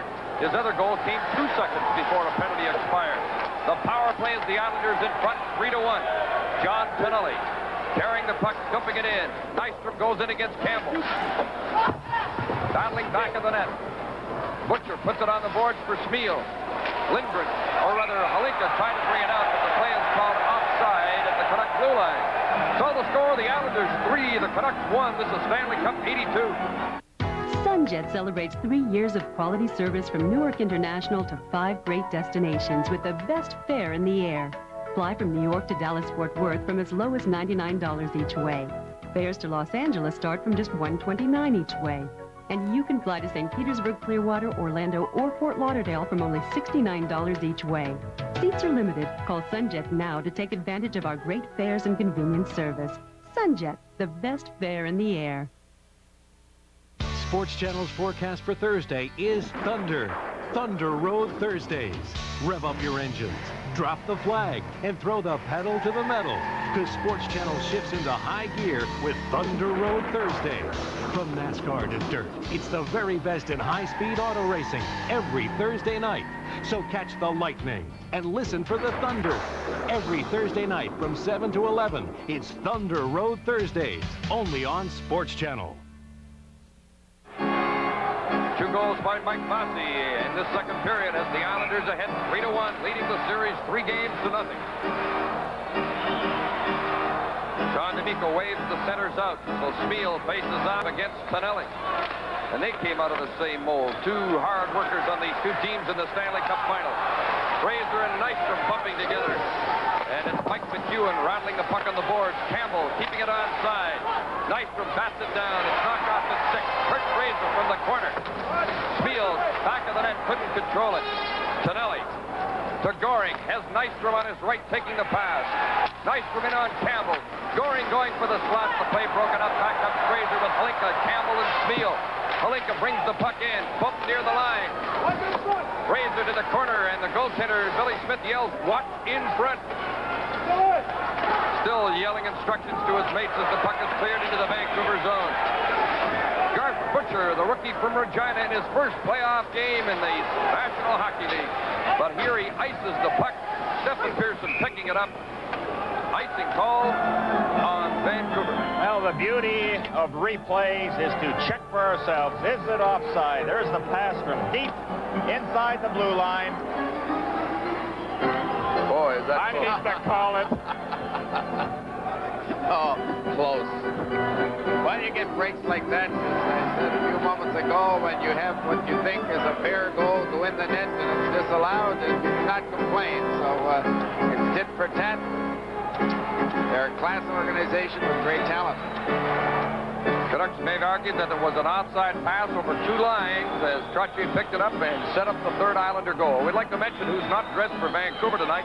Injured defenseman, you look at Ivan Mulder, injured defenseman Kevin McCarthy, Rick Lance, Yuri Bubla. Also not dressed for Vancouver are Gary Lupo, Anders Eldebrink, B.J. McDonald, Ole Brasser, a lot of them sitting up behind us here, Tony Curry, and Mo LeMay. 9 players of the Vancouver roster for the playoffs, not suited up for this game tonight. The 2 changes Vancouver's made, they've inserted Garth Butcher, and Mark Crawford is back in the lineup tonight. Crawford replacing Lupo, Butcher replacing Eldebrink. Darcy Rota with the puck, shooting it in.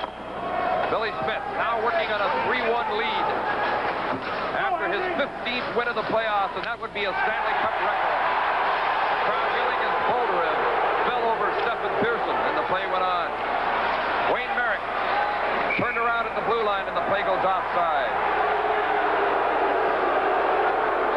There's a fellow there that just improved tremendously over the years. Gosh, he can handle the puck, he can make the plays. And as I said the other night, I think he on one point, Stephen Pearson and Dennis Potvin on the other are the 2 best point men in the league. And they're head and shoulders above anybody else when you're a man short. Witness tonight. Stephen Pearson, a 27-year-old from Sweden, who was a 13th round draft choice. How about that for a pick? Neil Belland tied up on the boards by Wayne Merrick. As they battle for the puck, Bolderev goes in to get control. Back to the other side, Anders Keller is number 28 of the Islanders, intercepted by Bolderev. DeLorme feeds Rota. Rota coming in on Pearson. Rota looking in front. Pearson blocked the pass and winds up with the puck. Smith moves up to keep it in, but it's kicked out of the Islanders. Billy Carroll takes over, coming in on Neil Belland. Carroll for Merrick in front, and he tipped it just wide, and Wayne Merrick just missed that chance. Steps, falls, gets up to the puck. 9:27 left, second period. Islanders 3, Canucks 1. Denny Potvin goes to the puck. The Islanders have outshot the Canucks 7-2 in this period. Brent Sutter took a hit from Ron DeLorme, but Brent Sutter goes right in after the puck. The 19-year-old from Viking, Alberta, gets it to his brother Dwayne Sutter. Makes the move as he's hooked by Belland. Belland goes to the puck, rattles it off the board. Gordy Lane kept it in. Berdine gets it to Ron DeLorme. DeLorme shooting it in. Billy Smith handled it easily. Leaves it for Potvin. Williams ran at Potvin. Dwayne Sutter deflecting it in. Lindgren chasing it. So Sutter. Lindgren got to the puck. Icing called on the Islanders. Hockey Night in Canada will continue in a moment. Before GMC introduced the new U.S. Olympic Gold Edition Jimmy, it had to excel in several events, like the freestyle, the floor exercise, cycling, and yes, even yachting. Judge one for yourself, the new U.S. Olympic Gold Edition Jimmy. See your Tri-State GMC dealer today. You conquered wild rivers, raced Grand Prix cars, splashed, surfed, dived, and bungee. Now, Action Park This is sick! introduces This is crazy! the Space Shot. Blast off like a human missile 200 feet into the air. 0 to 60 in 2 seconds. Better than a roller coaster. Only at Action Park! Action Park, the world's largest water park. Cool down and blast off on Space Shot. Hi, I'm Payne Stewart. Everybody knows that I love to play golf. When I'm at home, I love to work in my yard too. And after all, who spends more time working on grass than I do? The Grass Terminator replacement head uses a new concept, multi-edged line for smoother, cleaner cutting. And the Grass Terminator's unique recessed head protects the trimmer line from breaking. The Grass Terminator. With a backyard like this, I need all the help I can get. Available at finer home improvement centers and retailers worldwide.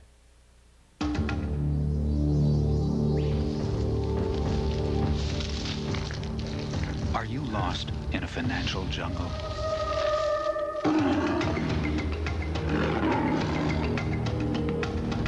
What you need is someone who knows the ropes. Someone you can count on for advice and financial information. MetLife can help you tame the risks and help you make sense of it all. Get Met. It pays. Pratt, the Hall of Famer Walter Babe Pratt, the first boy the Vancouver Canucks ever hired, and he worked on the first Hockey Night in Canada telecast here in Vancouver. Still works for the Canucks organization. What a great player he was, Howie. Oh, could he handle a puck? I'll tell you, just something else. Trottier coming in on Butcher. The puck is shot in Bourne, racing after it. Brodeur had to steer it to the corner. Mike Bossy from the corner to Trottier. Bourne out there with him, goes to the front of the net.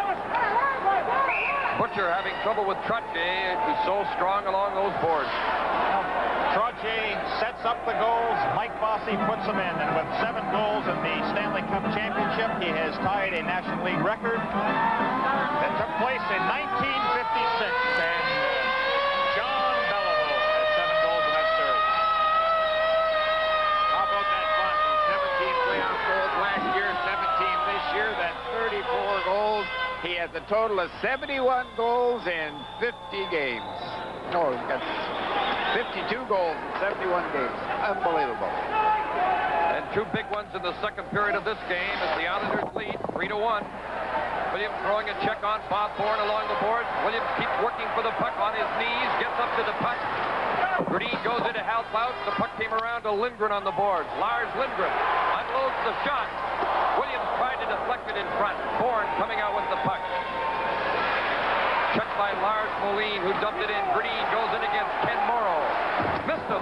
Oh, Green went crashing into the board as he missed Morrow with a check. Morrow ties up Moline, and the Islanders come out with the puck. Bourne tied up by Williams. Green turns with the puck.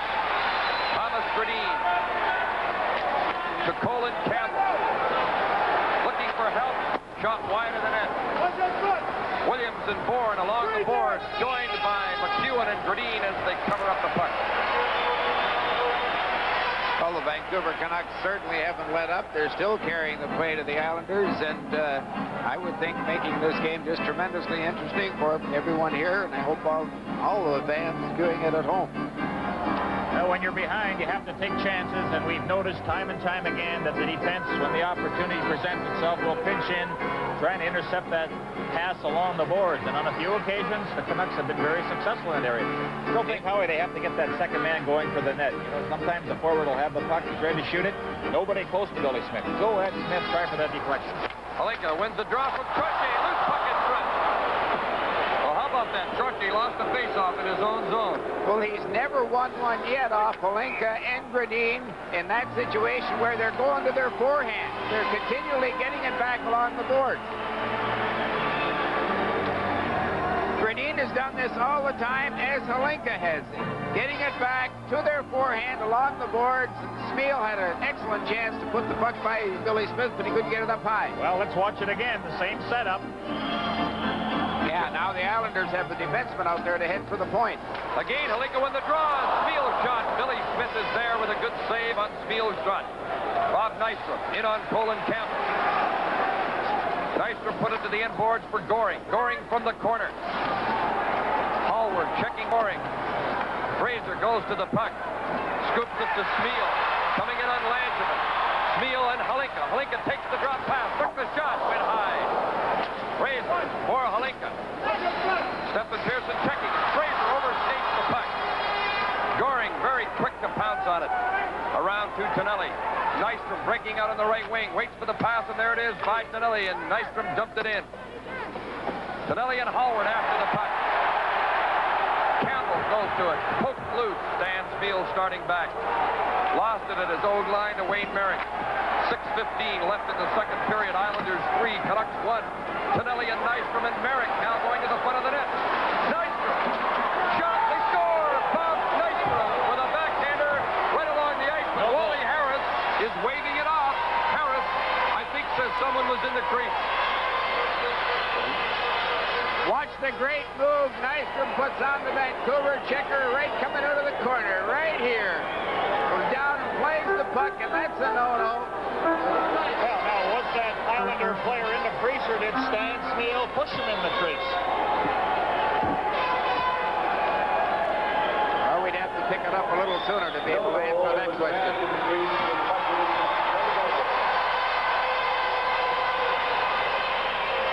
Well, they're calling it no goal because an Islander was in the crease. I believe that was the announcement.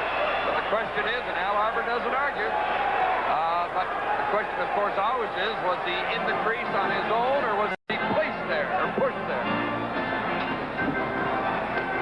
Well, there you have Nystrom coming in front. Oh, he was pushed. Was he ever? Almost over top. He was standing on the top of the crease. Spiel made contact with him and just put him almost over the net. Howie, I like the work that Tonelli made against the boards there to knock that puck loose for Bob Nystrom. You know, the guy never stops, and his enthusiasm on this Islander hockey club has certainly paid dividends. Great money player, of course, scored the overtime goal that gave the Islanders their first Stanley Cup. Wayne Merrick was the player who scored the winning goal in last year's 4-1 victory over the Minnesota North Stars in the final. Islanders won the deciding game, the final game of that series, 5-1. Neil Bellin to Ivan Bolderin. Merrick checking in. Darcy Rhoda gets the puck. Now to Bellin, the youngster from Sudbury, trying to get through the defense, couldn't get through. Denny Potvin starts back. 5.5 minutes left, second period. Potvin has to wait for Steve to get onside. Now to Carroll, who tips it in and races after it as Richard Brodeur plays it on the boards to Jim Nill. Islanders on a change as Nill gets it to Rhoda. Now to Bellin. Chipping it in, and it's cleared away. Billy Carroll hustles after the puck, and he's hooked to the ice by Neil Bellin. Bellin will go to the penalty box. The Islanders' power play goes to work again. Live from the Pacific Coliseum in Vancouver, the Stanley Cup playoffs. If you apply... Played in the National Hockey League playoffs. That's called experience, and it's telling right now. Frustration on the Canucks part. And one team has a 3-0 lead in the series, and the other team is desperate, and that might enter into it too. As Vancouver desperately needs a victory here to give their big following something to cheer about in the Stanley Cup Finals. They've had lots to cheer about, but no victories. And the Islanders in command with a 3-1 lead of the man advantage. Belland for tripping at 14:53 is the 8th minor penalty to Vancouver. Dwayne Sutter. Clark Gillies from back of the net. Dwayne Sutter from the corner, checked by Lindgren. Liner couldn't get the puck out. Mike McEwen coming into the slot. Stephen Pearson shoots. Brodeur kicked it off. Well, the more you watch the two Sutters, Dwayne and Brink, the more you realize what super talent they have. Dwayne just took Jerry Miner off the puck, and as a result, the Islanders made 2 or 3 passes, and Brodeur had to make this pretty good save. The puck should have been down the other end, Gary. The big tree in front of the net, Clark Gillies. Islanders do a lot of that, jam the front of the net, and it's the exceptional point man they have, the ability to control that puck, set up plays, or shoot it. Well, the cream always comes to the top, and you're beginning to see signs, very good signs of it right now. Stephen Pearson, watched by Jim Nill. Denny Potvin. Stetson Bourne race after the puck, and it's chipped into the seats and out of play. I'd like to pass along a special hello right now to all hospital patients and shut-ins, the fans who can't get out to hockey games. A special hello to you folks across Canada on Hockey Night in Canada, and hope you're enjoying the Stanley Cup Final. And Harold Snepps from Edmonton, a 4th-round draft choice. His 8th year with the Vancouver team, and he's the only player left from when Jake Milford took over as Bourne's shot went off Richard Brodeur. Potvin checked along the boards by Williams, who wrapped it to the side of the head. Trottier to Trottier. Couldn't keep it onside. Back at his own line is Stephen Pearson. 3:50 left in the second period. 40 seconds left in the Canuck penalty to Neil Bellin. Denny Potvin playing a strong game for the Islanders again tonight. Rushing into the corner with Smith. Smith missed him with a check. Potvin controlling that puck. Now it's Mike Bossy to Potvin. To Bossy, who has already scored twice in the period on power plays, but Nil intercepts. Williams going after the puck. Bossy just chipped it away from him as Williams couldn't get away from Bossy's skating. Bossy coming in on Lindgren. Mike Bossy, right in. And Lindgren took him high to the end boards. Trottier from the corner. 3 seconds left in the power play. Denny Potvin with the puck. Canucks back at full strength. But still, Islanders put on the pressure. Trottier shot wide. Bossy shot. Oh, Brodeur picked it off. That was Tonelli. Correction, not Bossy that time. It was Tonelli. Well, the Islanders have made a habit of scoring near the end of the power play. 2 seconds, 8 seconds, and almost had another opportunity as the pressure again was there. But that passing, that pinpoint passing with Tonelli from off the boards, but Brodeur with his quickness grabs that time. Well, Brodeur stayed up this time, and I think that allowed him to get across the net and take that goal away from Tonelli. John Tonelli. Original draft by the New York Islanders as a second-round draft choice. He's now 25 years of age. The Islanders have outshot the Canucks 10-4 in this second period and have scored twice. Mike Bossy both times on power plays. Butch Goring, good forechecking on Campbell. Kurt Fraser with the puck. Tonelli moves to him. Stan Smeel to Thomas Gradin as the Canucks have now reunited Gradin, Fraser, and Smeel. Gradin getting control of the puck to Doug Hallward, who's on defense with Campbell. Kurt Fraser to Thomas Gradin. Quickly into the Islanders zone. Gradin in on McEwen. Centering the puck. And Gradin was taken out by McEwen. And gets up slowly. Tonelli for Nystrom. Tonelli with the puck. Nystrom in front. Tied up by Campbell. Goring goes to the puck. 2:15 left in the period. Nystrom. Tonelli's in front. Nystrom coming in on goal. Tackled by Campbell as they go to the ice. Brodeur scoops the puck to Stan Smeel. Smeel failed to get by Tonelli. Back the other way to Goring.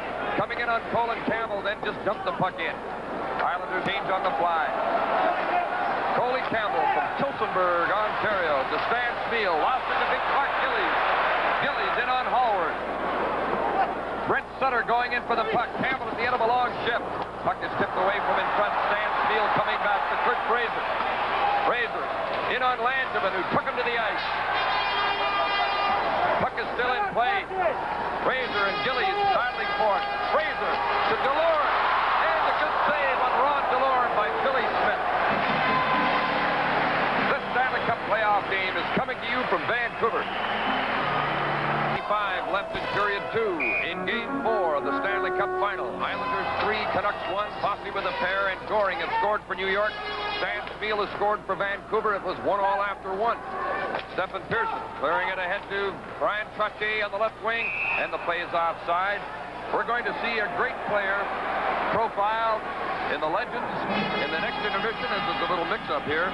Jean Beliveau will be talking to Bobby Orr. What a classy individual he is. I think if you want your son to grow up like somebody, it would be a Jean Beliveau. A lot of respect for that man. Well, he certainly was a great hockey player. There's no doubt about that. I know the year I coached in the National Hockey League, someone in Montreal said that, or quoted me as saying that Jean Beliveau didn't play too well on the road. Next time in Toronto, we had 3 goals the first 3 shifts, and he come by, he says, Mr. Meeker, he says, I play pretty well on the road. I said, just shot. 1:14 left in the second period. The 2 number 22s on that face-off, Bossy and Williams, as the Canucks have Boulder of Williams and Moline as a unit now, and Roger Nielsen's doing a lot of line juggling to try and get something going. Stephen Pearson coming in on Lars Lindgren. Pearson right in. Brodeur made a good save. The rebound is loose. We're in the last minute of the second period. Lars Moline in on Bossy, and Bossy broke up the play, filling for Stephen Pearson, the defenseman who had rushed. In goes Bob Bourne. In on Butcher. Bourne from behind the net. Bourne shot when checked by Butcher. Moline comes up. And Bourne back-checking intercepts. Butcher must have thought, I didn't see anybody like this in Regina. In goes Tiger Williams. Shot drifting to the corner. 27 seconds left in the second period. Puck covered up on the boards, and Billy Smith yells for his mates to freeze it, and freeze it they do. Well, he's trying to help his defenseman out. He has a pretty good view of what's happening in his own zone. And then Scorty Lane had a couple of Canucks coming at him. You heard him. Freeze it. Let's wait for the face-off, and out comes Trottier. Billy Smith, 31 years of age, from Perth, Ontario. As you look at the clock in the late stages of the second period, Butch Goring at 32 is the oldest member of the Islanders. Now, the last time we saw the face-off on the other side, and Holinka beat Trottier on 2 straight occasions. Let's see what he can do on this side of the ice. Well, Trottier won the draw very cleanly to Gordy Lane. Butch Goring tips it out. 17 seconds left in the period. Harold steps at his own line, tipped away by Trottier. And I'm sure a lot of the fans here are thinking about Game 3 when the Islanders took over in the second period and clamped down in the third. Canucks keep working, but they can't get anything going against this strong, disciplined Islander team as the second period comes to an end. You cannot fault the Canucks with the work effort that they're giving. They're giving all they can out there, but it's the penalties that has really hurt them as Bossy has registered those 2 power play goals. Well, as you watch the Islanders in that second period, they skate so well, they headman the puck so well, they're so tough in the corners, and when they do lose possession of the puck, they just fly back, and skating's the name of the game, and amongst other things, the Islanders skate better than the Canucks. Contest here, they have a way of shutting the gate, shutting you down completely, and we'll just have to wait and see if they do the same thing. I'm sure that's what they have in mind. Ken Morrow shot wide of Richard Brodeur. Brodeur and Smith the goaltenders, and they've been outstanding all through the playoffs. Thomas Gradine to Kurt Fraser. Fraser in on Morrow. Morrow winds up with the puck. Gradine digs it out. Gradine trying to get in front. Smeal. Mellon's shot went wide. Potvin put it to the board. Gradine to Smeal. Shot. Scramble.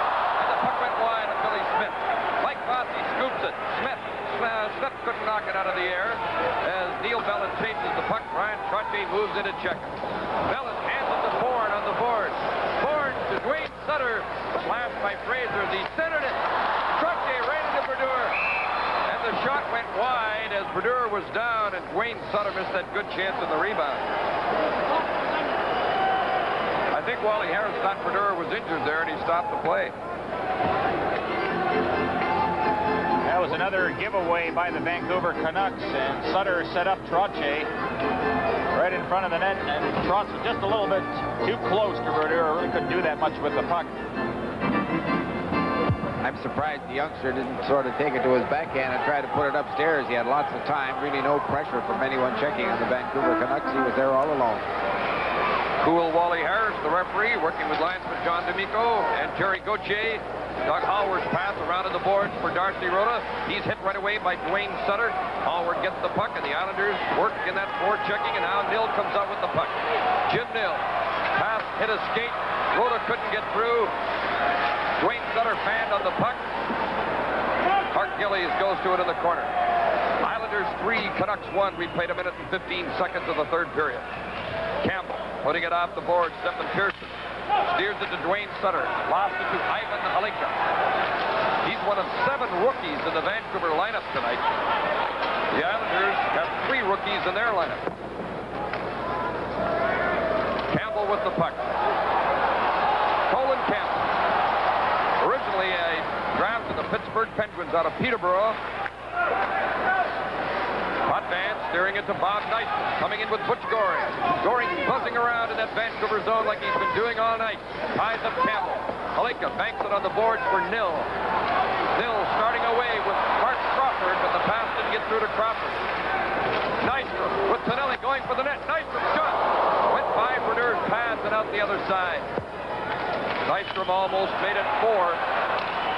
A delayed offside will be called unless the Canucks move the puck out. And they do, so play continues. Campbell to Bolderev, shooting it in. Potvin controlling it, gets it to John Tonelli. Took a hit from Rod Delorme as Mark Crawford dumps the puck in and goes Towards the bench, it stays out there as Boldurin.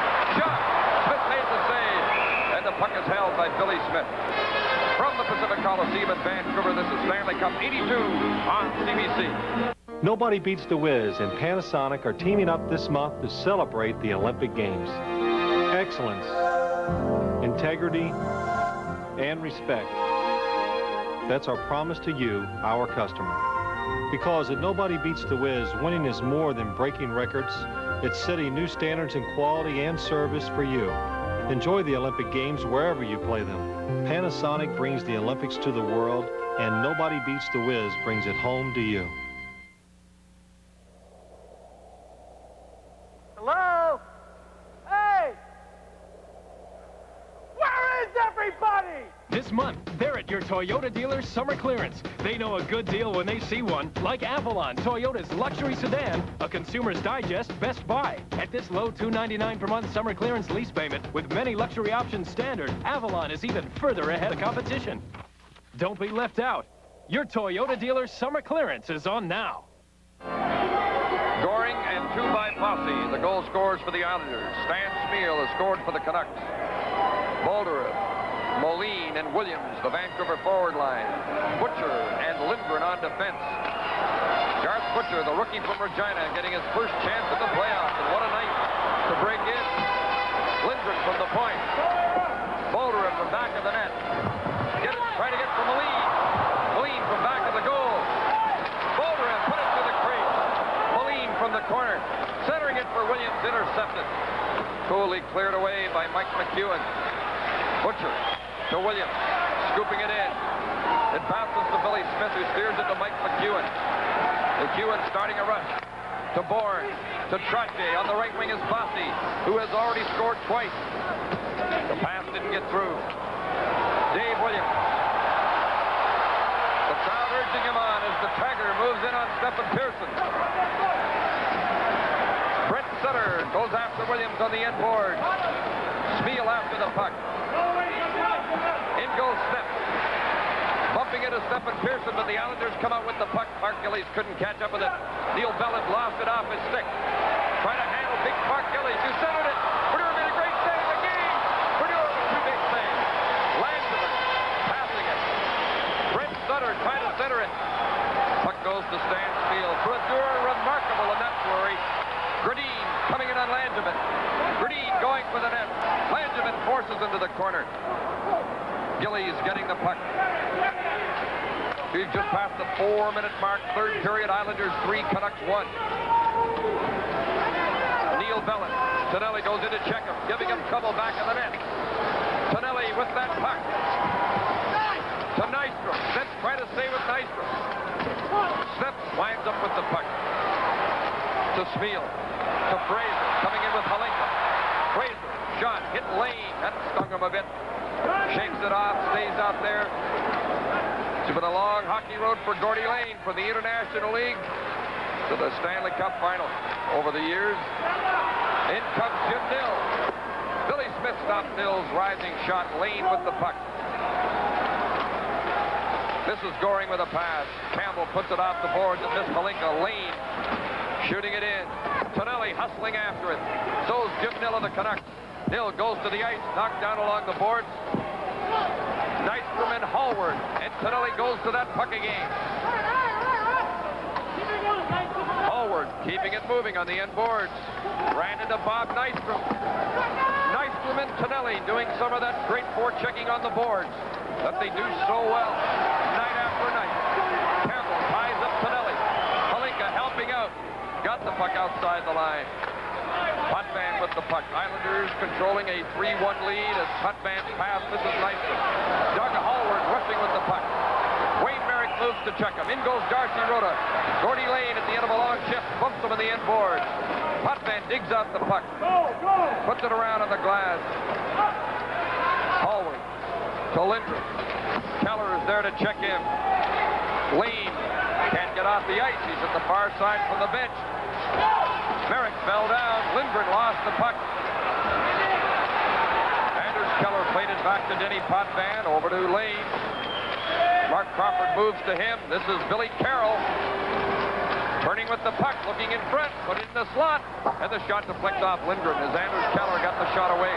Mark Crawford down the left boards. His pass tipped away. Check, check, check. That's the Islanders' game right now as they send two men in very deep forecheck. They lead 3-1. Crawford, bumped by Morrow. Trotti's pass intercepted by Mark Crawford. Rookie Mark Crawford. Checked by McEwen as the puck is bouncing in front. Behind the Islander goal. A backhand by Bolderev. Good save by Smith on Bolderev. Bolderev in front missed the pass.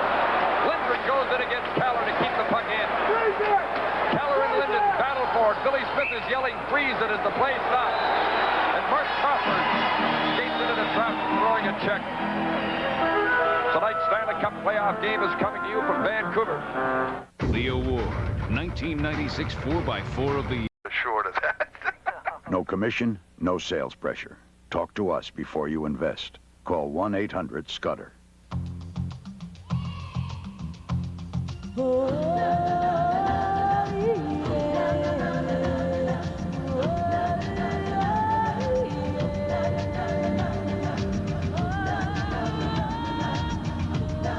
Because your business can send you practically anywhere at a moment's notice, we offer nearly 5,000 flights a day.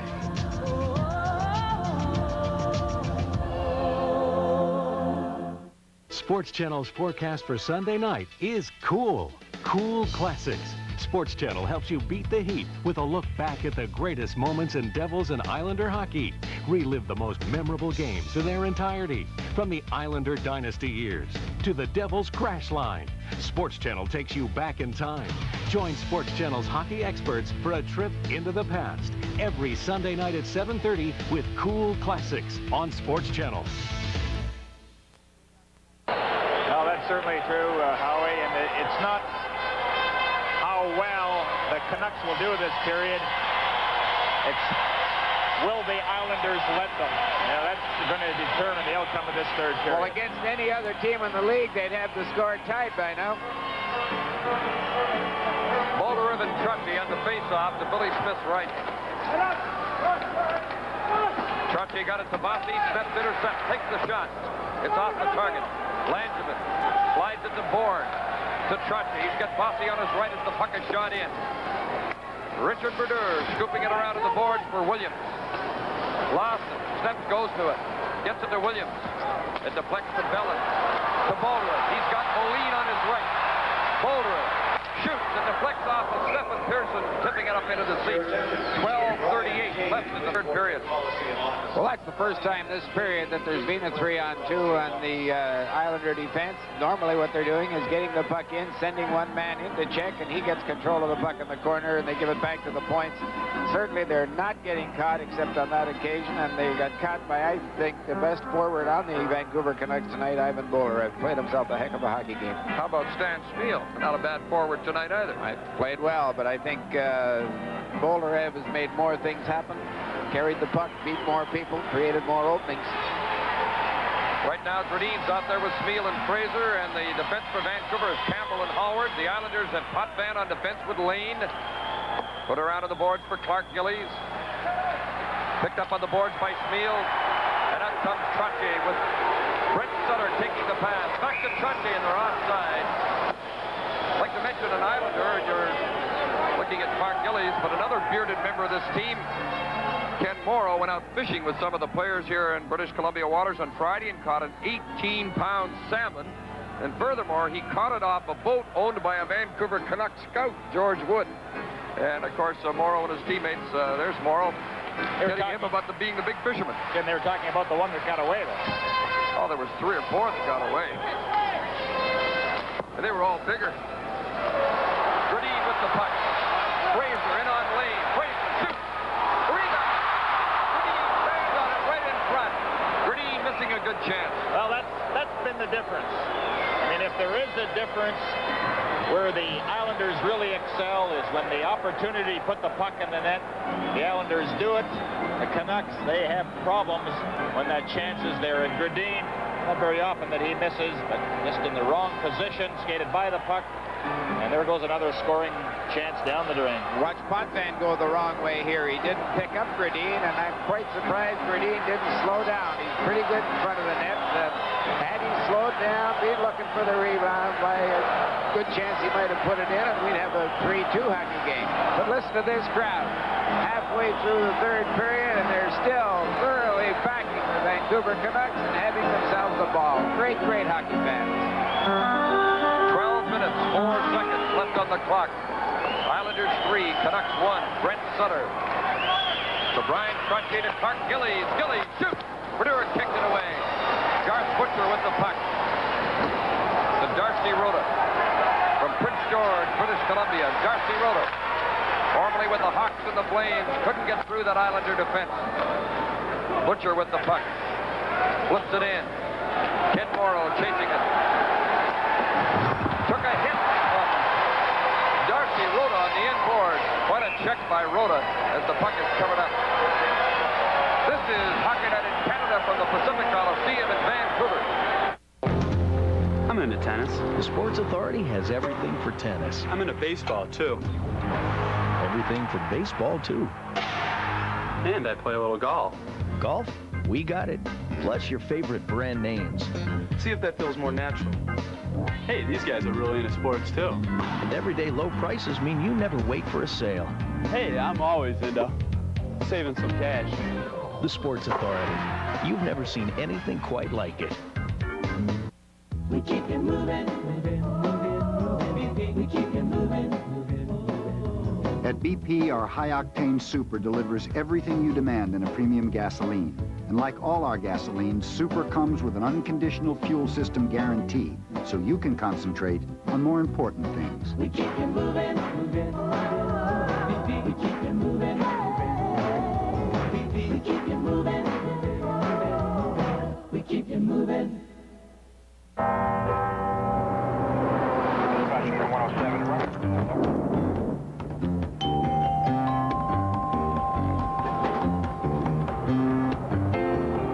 It could happen to you without even realizing it. You could switch your regional calls to a long-distance company and lose your 9X calling plan and rates. It's happened, so make sure you get all the facts. Uh-huh. Did you say switch my regional calls? No, I think I'll stay with 9X. Every year, the guys get younger and younger. There's a rookie who's 19. That even makes me feel old. That's why I'd never play a game without my Ginsana. Ginsana is the real stuff. G115 ginseng. It works through my body to help make the most of my natural energy, so I feel good. Ginsana Energy helps you run the court and your life. Everybody's got a choice. You can feel your age, or you can feel your Ginsana. Feel your Ginsana, the original all-natural energizer. Well, that was the key there. Rhoda gave Ken Morrow a pretty good shot against the boards, and Morrow didn't lose his cool, held his poise, and said, hey, that's part of the game. I'm not going to take a penalty and put the team in trouble. Stephen Pearson's pass tipped away. Rhoda coming in with the puck. His pass blocked by Pearson, who stayed right with him. Butcher on the boards to Nil. Coming in with Halinka. Nil into the slot. Couldn't get the shot. Lindgren shoots. They hit Billy Smith through the traffic. And Billy Smith, I don't think saw that one, but he's stopping them all. You're totally right there. It hit him through the traffic. He knew the shot was down low, and he went down on his knees, or the butterfly spread, and the puck did hit him. Now, Howie, sometimes you have to be lucky. This is one of those occasions. The deflection with Pearson in front of the net and hit Smith and into the corner. Short shifts. That's what the Canucks are doing right now, throwing everything at New York. They've carried the play for the last 3 or 4 minutes, but just can't put one in the net. Well, I just don't think it's possible for those fellas to give up or to quit. So this crowd is just waving the towels now with as much or more enthusiasm as they did in the opening game. Great to see it. Great to be part of it. Williams and Crutchy on the faceoff. Lane with the puck. 10:56 left on the clock. Neil Belland with the puck. Now to Snap. Nice move to him. Crawford plays it back to Belland. 2 rookies in the Vancouver lineup. Williams with the puck. In on Putman. The shot. Smith took it in the chest. And Putman really decked Tiger Williams. After he took the shot. I'll tell you, when you go in on that Putman one-on-one and you shoot the puck, you just don't want to watch the goalie make the save, because if you do, you pay the price. Oh, I like the guys that make that pretty pass and then look back to admire it. Then you find yourself up in row 7. That Putman always finishes his checks. It really didn't look like a difficult shot. Smith perhaps made it look a little more difficult than it was. And you saw Crawford knock Lane into the net. You know, I was talking with some NHL authorities the other night, hockey authorities. They said, hey, that Tiger Williams, how can he play in the National Hockey League? Well, you know, in this series, he's +3. He's got the best of the Canucks at +9 in the playoffs. How about that? Bolderev couldn't get that puck in front. Harold Smith shoots at the flick high. Up into the seats and out of play. 10:28 left on the clock. 3-1 Islanders. Well, back to the Tiger, you know, your eyes tell you that he's a poor skater, that he's a very, very poor puck handler. He hasn't got much of a shot. One-on-one, he couldn't beat your grandmother, but when the series is all over, they're going to say, who had the best record, goals for, goals against, and it's the Tiger. I love this crowd. All right, this is what it's all about. They know they're beaten, they know they're outclassed, but they know they're on their way to the Stanley Cup again. Someday in this club. Harold Smith shot the flick wide. Trusty and Williams in the corner. Bolderev taking a swipe at the puck. Mike Fossey goes to it. Scoops it. Smith knocks it down. Bolderev, shot blocked. Moline couldn't get through. Billy Smith steers the puck away. Mike Fossey slides it out. Vancouver's best pressure perhaps in the entire game right now. They're down 3-1, but they keep working to try and get back in it. Despite the icing, Bolderev after the puck gets to it, so it's called an offside pass. With the score, the Islanders 3, Vancouver 1. This is Stanley Cup 82. The reason you use real hockey players in a hockey movie is that they'll give suggestions that'll enrich the story. You need stronger allegory, like Bergman. I want the referee to be the Grim Reaper. Grim Reaper. I encourage an open exchange of ideas. All right, it's like in Porky's. See that? Porky's. There are little story nuances these guys can help with. I just think you're placing structure before atmosphere. I mean, didn't you learn anything working with Altman? The Independent Film Channel. Call your cable company. Hey, is that your pet's picture? That's my dog. I've never seen a MasterCard like this. There is nothing like it. It's the Purina MasterCard. How do I get a MasterCard with my pet's picture? Call the toll-free number and apply. That's easy. The Purina MasterCard has no annual fee, plus you get great savings on Purina pet foods. To request your Purina MasterCard, just call the toll-free number, and you can have your own picture card MasterCard with your pet's photo on it. Hi. What do you think? She has your eyes. You conquered wild rivers, raced Grand Prix cars, splashed, surfed, dived, and bungee. Now, Action Park This is sick! introduces This is crazy! the Space Shot. Blast off like a human missile 200 feet into the air. 0 to 60 in 2 seconds. Better than a roller coaster. Only at Action Park! Action Park, the world's largest water park. Cool down and blast off on Space Shot. Howie and Fran on the Sisters. The sisters here watching the game, they had a profound impact on my life. I went to a Catholic grammar school, and they said, listen, when you go to high school, can you go to a public high school? If those nuns are in terrific shape, you should see them chase you. Dang, Lance, 2 more stolen bases today? You're really on a tear. Yeah, I think I'm gonna need a bigger locker.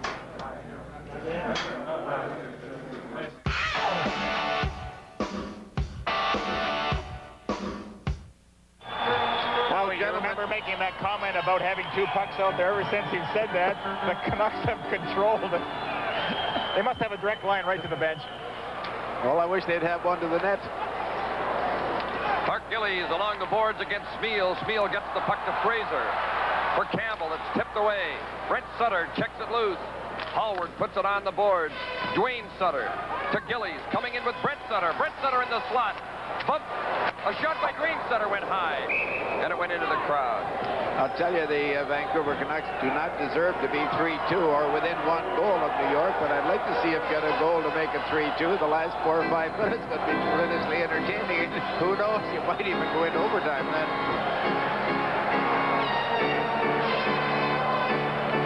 Williams still an agitator at every opportunity, still making Bossy pay. But I don't think Bossy minds.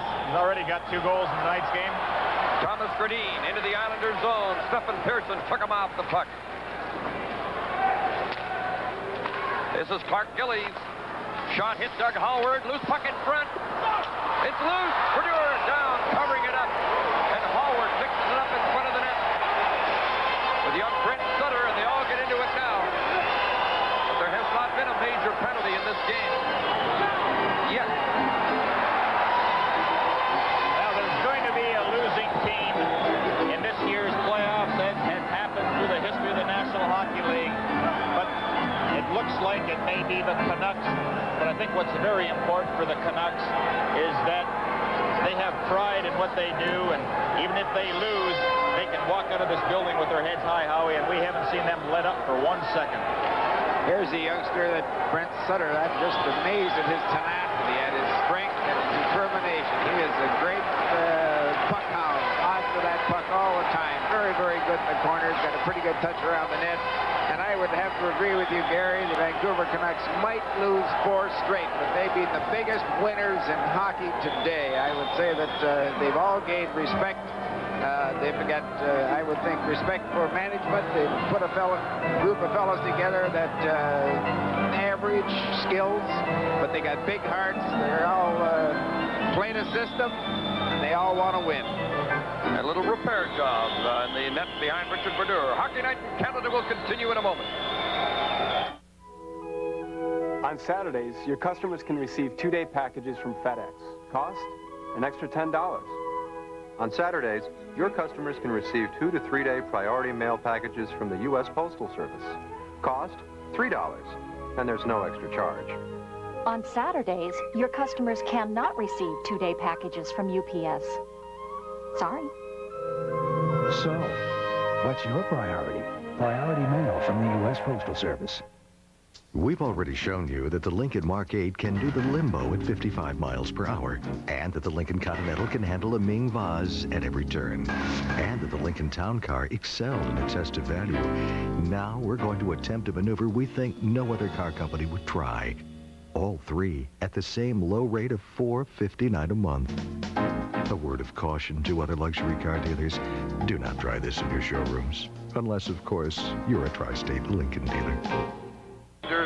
Would be a dynasty if they wrap up the 3rd straight, I would say. But that's always a matter of debate.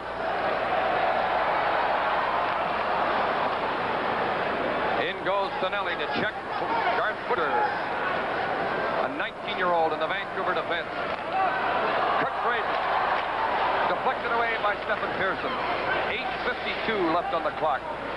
Fraser to Smeal, who's been working so hard all night, is taken to the ice and gets up slowly. Butcher trying to keep it in, puts it into the slot. Out comes Stephen Pearson with Tonelli and Goring. Pearson controlling the puck, trying to get it to Goring, and Lindgren winds up in possession. To Gradine, coming in with Fraser and Smeal. Fraser in the slot, trying to get it over to Smeal, but it went off the skate. Tonelli dumps it in as they change on the fly with 8:17 left on the clock. Harold snips from back of the net. Wayne Merrick checking him, and out comes Halinka. Halinka in on Lane and Potvin. Halinka couldn't get through, still controlling the puck. Doug Howard turning from the corner. Howard centering it. Potvin is there to block it. Howard again. Smith goes to the puck. Crawford back of the net, missed it. Potvin winds up with the puck. Howard can't keep it onside. Merrick and Smith racing to the puck. Wayne Merrick centering it. Intercepted in front.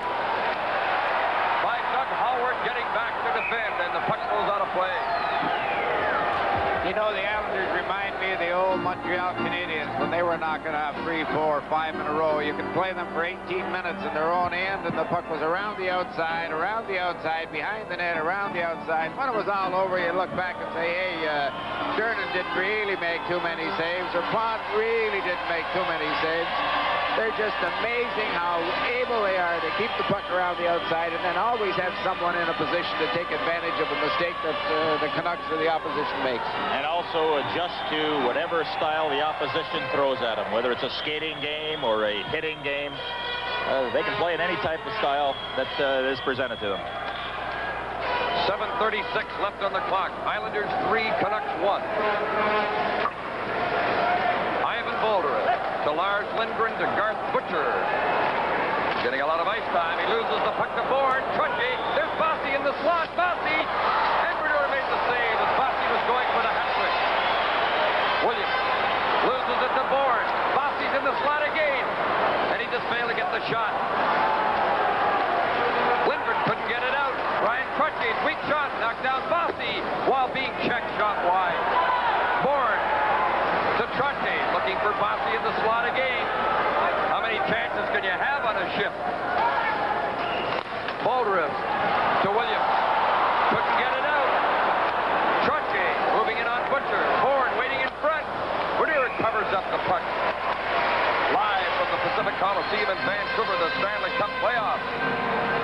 Nobody Beats the Whiz puts Panasonic's new 606 palm quarter right in your hand. The first compact VHS palm quarter, complete with a color LCD view screen and EIS. Only available from Nobody Beats the Whiz.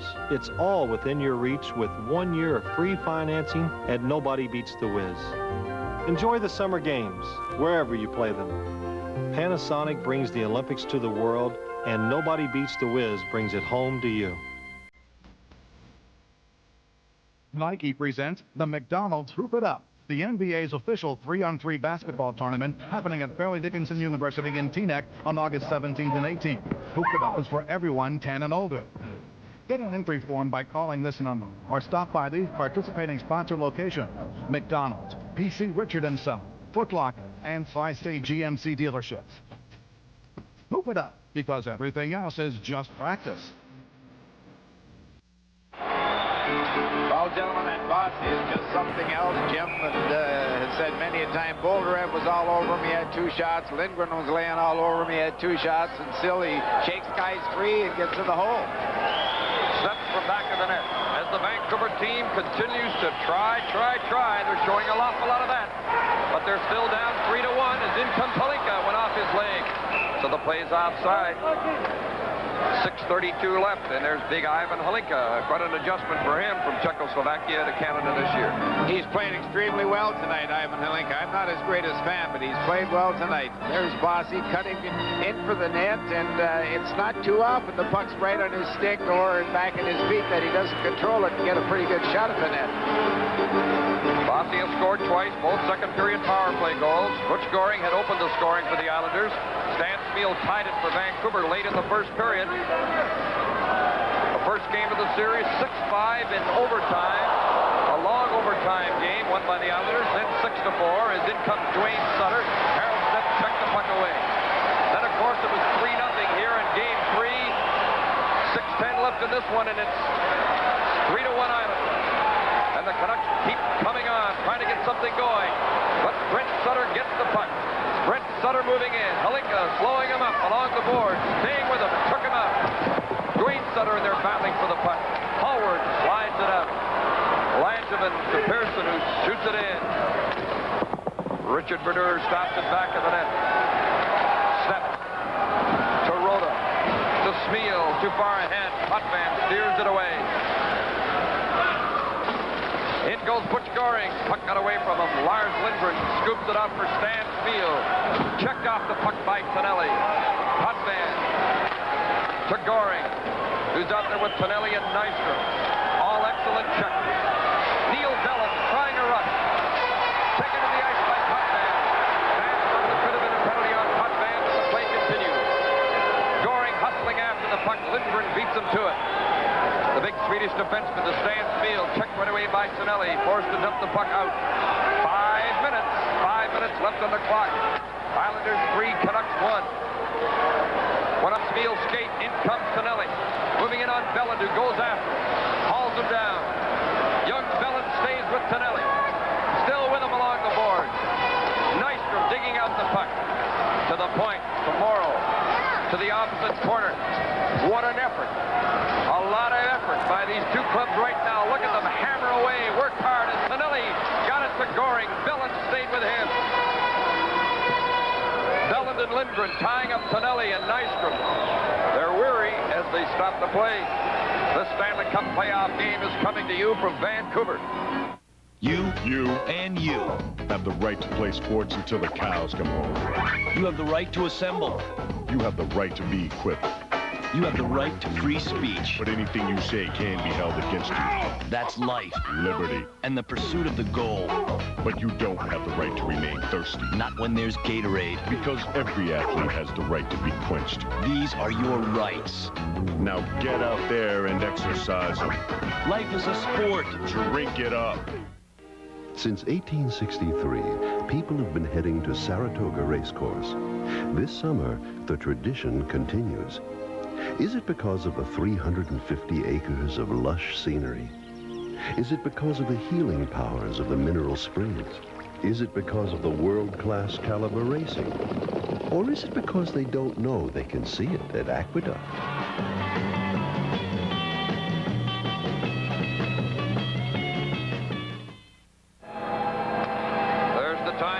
Game 4 of the 1982 Stanley Cup Final.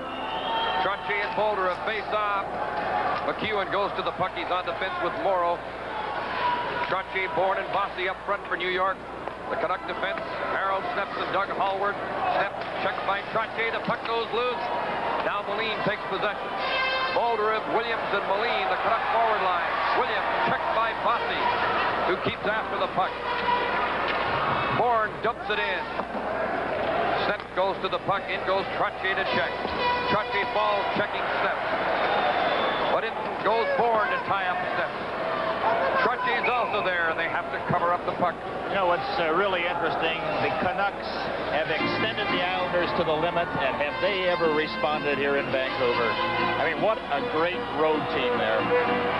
Yep, I have to totally agree with you, and it seems that I've been doing that quite a bit, Gary, but the Vancouver Canucks, look at the crowd, have just provided great entertainment since the middle of March. They've had a winning attitude, they've worked extremely hard, and they've beaten a lot of hockey clubs that really a lot of people didn't think that they could beat. They've really put hockey back on the map here in Vancouver.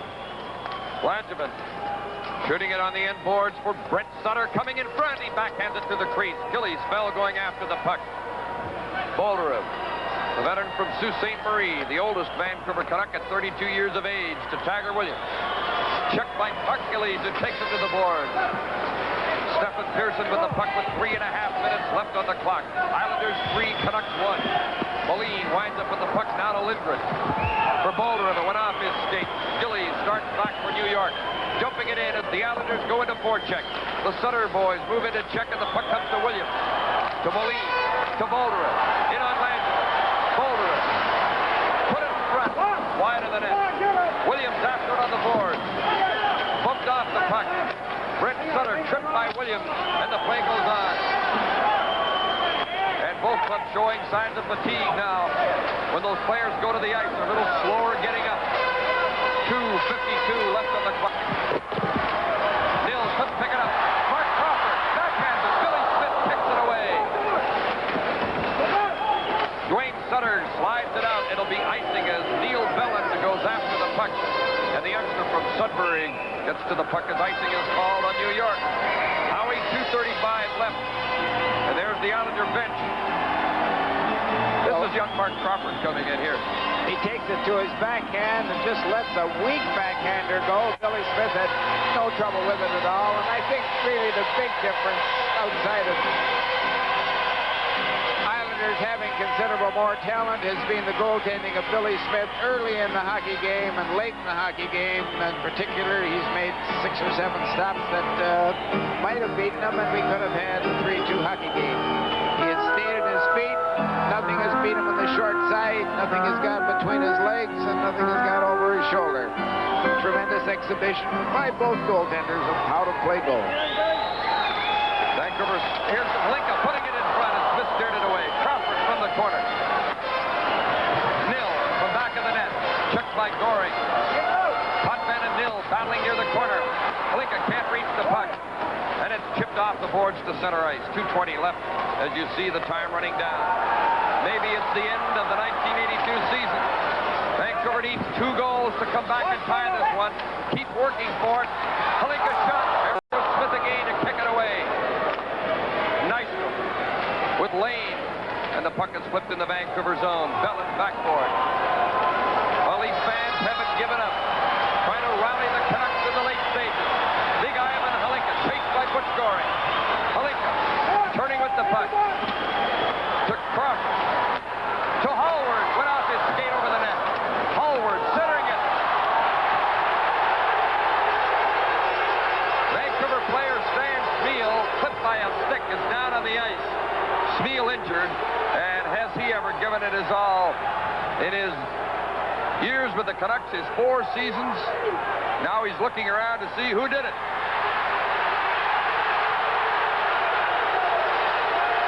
The finger is pointing at Billy Smith, the goaltender, for clipping Stan Smeal. And Smith has really been avoiding this kind of thing in the last few games. We'll see what happens. Smeal in front.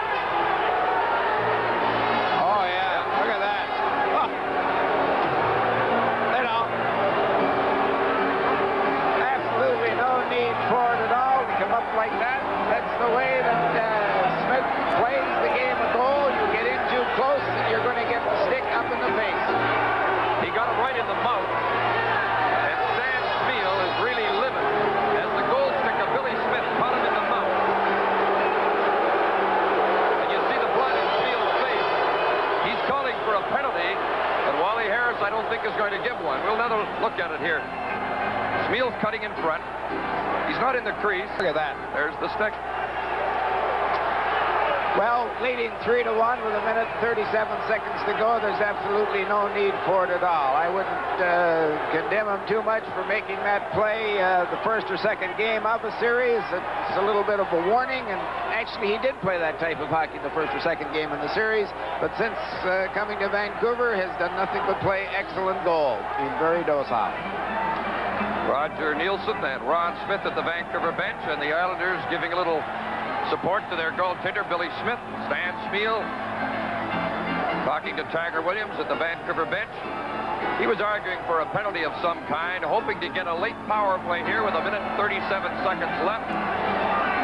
But Wally Harris did not call a penalty, and there's the steamer. Kid with a lot of character. Jim, I've got to go back again and say Ivan Halinka, the centerman for the Vancouver Canucks, has just played an extremely consistent game tonight. He's skating like we all thought he could skate. He's a Czechoslovakian, has been a star in European hockey, and he's just been come see, come saw all winter long here in Vancouver. At times showed traces of his great skills, but very, very inconsistent. He skated not good, not bad, but tonight, every shift on the ice, he's made something happen. He has great skills and could be a great asset to the Canucks and to hockey in North America if he had more consistency. A delay while they clean up some of the debris, including some of those white towels. 1:37 left on the clock. Mike Bossy has scored twice. It was 1-1 after 1 period. Bossy scored 2 power play goals in the second period. The Islanders have had 2 goals disallowed in this game, but it's still 3-1, and there's the time remaining.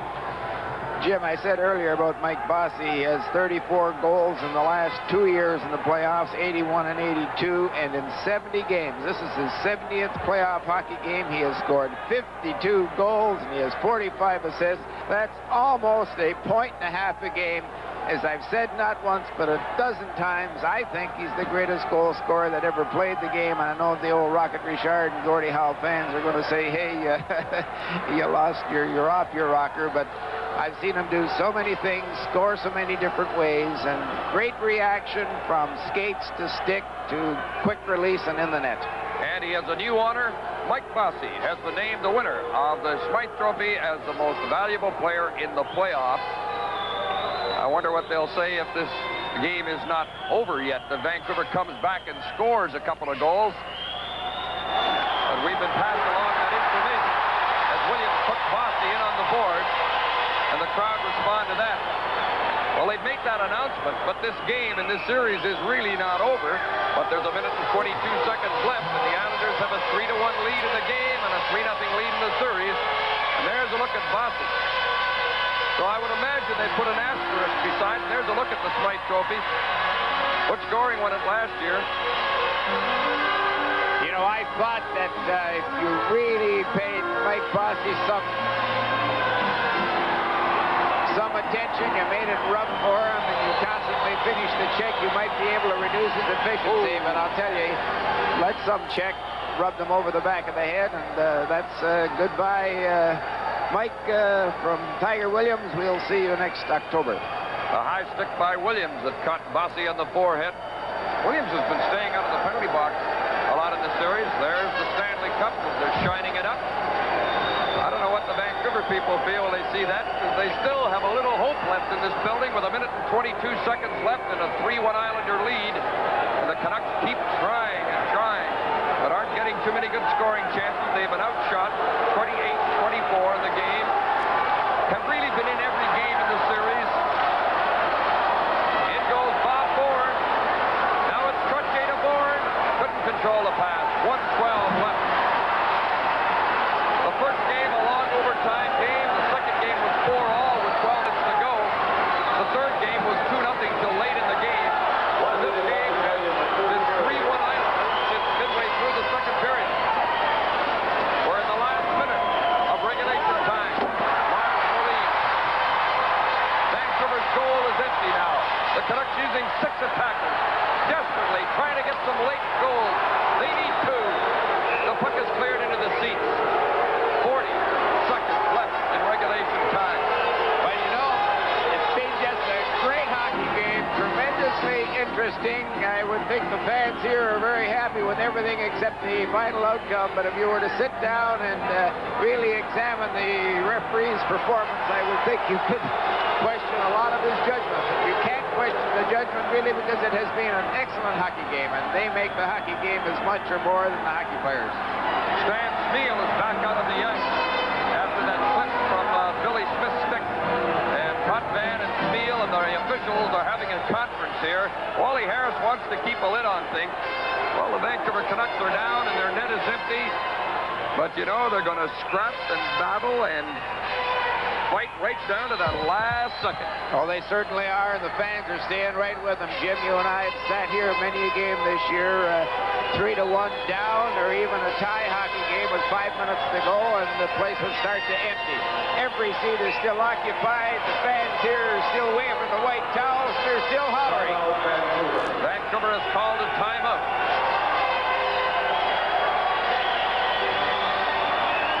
Well, Harry Dornhofer and David Hodge are in position if there is a presentation of the Stanley Cup, and there's every indication, even to this huge crowd, that there will be. You'll hear interviews after the game as Vancouver talk it over at the bench. Well, the Canucks really caught fire late in the season as you look at Doug Howard. They knocked off Calgary 3 straight. Los Angeles shocked the whole league by beating Edmonton. And the Canucks knocked off Los Angeles in 5. Then Chicago surprised by winning the North Division. And Vancouver beat Chicago in 5 with great goaltending from Richard Brodeur. But running into the great Islanders, and Billy Smith appears to have brought the Cinderella story to a finish. Well, I said earlier, Richard Brodeur gave the Canucks a 1-goal advantage at the start of every game. That's how well he was playing. And certainly here in the Islanders series, it's been equal. Smith has just played extremely well every game in the 4th. 6 attackers for Vancouver.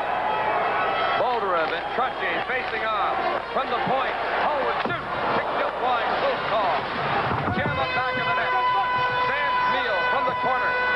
Bolderev after the puck. Trottier gets control. Trottier some scoring. He has an empty net to shoot at. He shoots.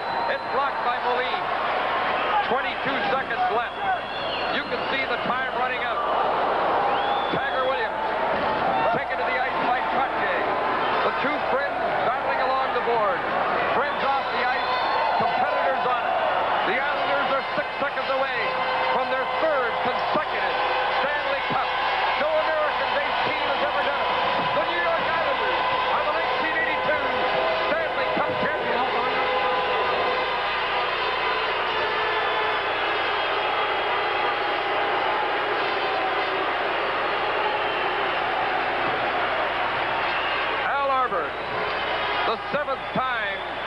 have sipped champagne from the Stanley Cup. Billy Smith, not popular here, but they love him in Long Island, and why not? His 15th win in the playoffs. The Canucks around Richard Brodeur. As the players stay on the ice, Al Arbour and Gordie Lane.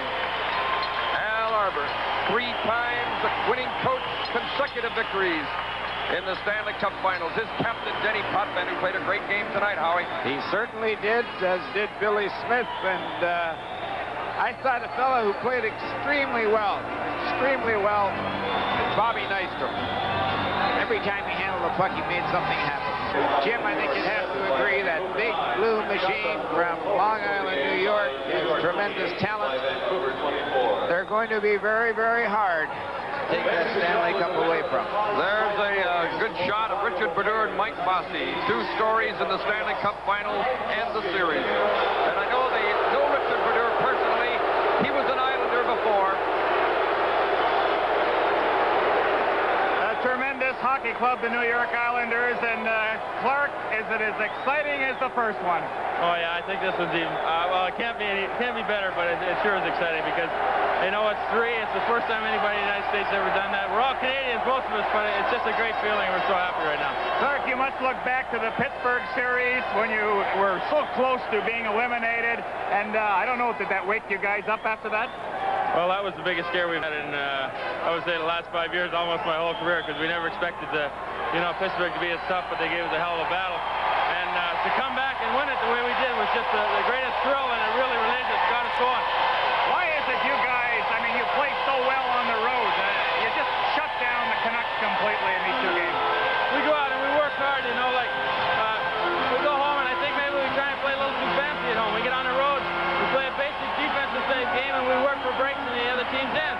And when we get our opportunities, we usually make the best of them, and that's basically how we win on the road. Congratulations on a fine series. Thanks, Ernie. Well, John, congratulations, and I guess you're the guy, as we look back, the Pittsburgh series, the winning goal in sudden death overtime, you must shake your head and wonder, boy, oh boy, if we would have lost that, we certainly wouldn't be here. Well, it's what a teammate score, eh? I think that's the secret to our team. Anybody on our team go out there and make a key play out there. Well, the effort that you guys play, it doesn't matter who Coach Al Arbour sets out there. You're always working for one another in the corner work. You and Bob Nystrom on that line goring. It doesn't stop. Oh, thanks, Gary. We got a bunch of cornermen on this team, just like you. And we look forward to winning this cup, and by God, we did it, and we thank God for it. Well, what's in store for you now? Little holiday? That's for sure. I'm going to relax and enjoy it. Enjoy it. Thank you very much. Thanks, Gary. Let's go back upstairs now. Okay, Gary, there's what it's all about. And a lot of the Vancouver fans are standing and applauding. They stayed here in the building. They gave the Canucks a tremendous ovation when they left the ice. And now they're applauding. And there's the guy holding it up, who was the sniper, the 2nd and 3rd goals again tonight. Mike Bossy, winner of the Smythe Trophy. Puck came from out behind the net, and I don't even know what happened. Well, the guy we never had a chance to look at with that face mask of his on, but we see him now. Billy Smith, a fine series and a great job of net mining, along with Richard Brodeur. Oh, yeah, it was a great series. Richard played well, and I had to do the same in order to win. Well, it seems that the Vancouver Canucks, they threw everything possible at you, but when they needed a goal, they just couldn't get it by you. Well, that's my job. My team plays pretty well in front of me. And it's the old saying, you got to come up with the big save at the right time, and I feel that's what I did. Billy, a fine effort, and congratulations. Enjoy the cup. Let's go back upstairs again. Okay, Gary, Denny Potvin with the Stanley Cup. 3 straight times. He'll have his name on it. The Islanders in the playoffs for the 8th consecutive year. Howie, who's ever going to beat this team? They're pretty young yet. Well, it's not the only club in the league that really had a shot at beating in the same division or in the same section. Montreal Canadiens, if they acquired in National Hockey League goaltending, they had a shot at it, but they went out quick by Quebec. The Islanders, though, Jim, have just a tremendous power play. They were 8 for 20 with Bossy and Trottier showing the way. Billy Smith played very sound goals, spectacular at times. Here in Vancouver, he allowed 1 goal in 2 games. Denny Potvin was the Potvin that I remember 4 or 5 years ago. He controlled the play behind the blue line. He was tremendous on the point, and certainly did he make the long pass and the short pass coming out of his own end. And the Islanders killed penalties. They allowed the Canucks just 4 goals in, 19 or 20 tries. Yes, and the Islanders are popping the champagne corks as they win it on the road for the first time after winning it twice at home. This is Stanley Cup 82 from Vancouver. Sunjet celebrates 3 years of quality service from Newark International to 5 great destinations with the best fare in the air. Fly from New York to Dallas-Fort Worth from as low as $99 each way. Fares to Los Angeles start from just $129 each way. And you can fly to St. Petersburg, Clearwater, Orlando, or Fort Lauderdale from only $69 each way. Seats are limited. Call Sunjet now to take advantage of our great fares and convenient service. Sunjet, the best fare in the air. Saturday, August 3rd, the Meadowlands Racetrack presents a very special day. The Cadillac Hambletonian at the Meadowlands. It's a day filled with music, entertainment, and family fun, starting when the gates open at 9 a.m.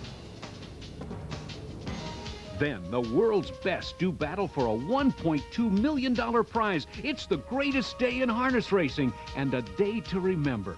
Saturday, August 3rd, the Cadillac Hambletonian at the Meadowlands.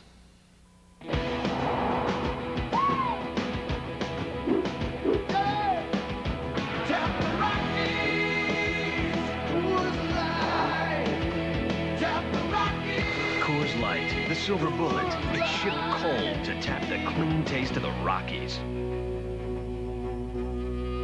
Good boy. Look for the new Coors Light wide mouth can with a giant opening for a smoother pour. Sports Channel's forecast this summer is hot, so put on SPF 96. From jet skiing and volleyball to diving and surfing, Sundays are hotter than ever. Hang 10 on a 20-foot wave. Take the plunge to the bottom of the sea. The surf is up all day Sunday on Sports Channel. So put on SPF 96 this summer, every Sunday starting at 9:30 a.m. only on Sports Channel.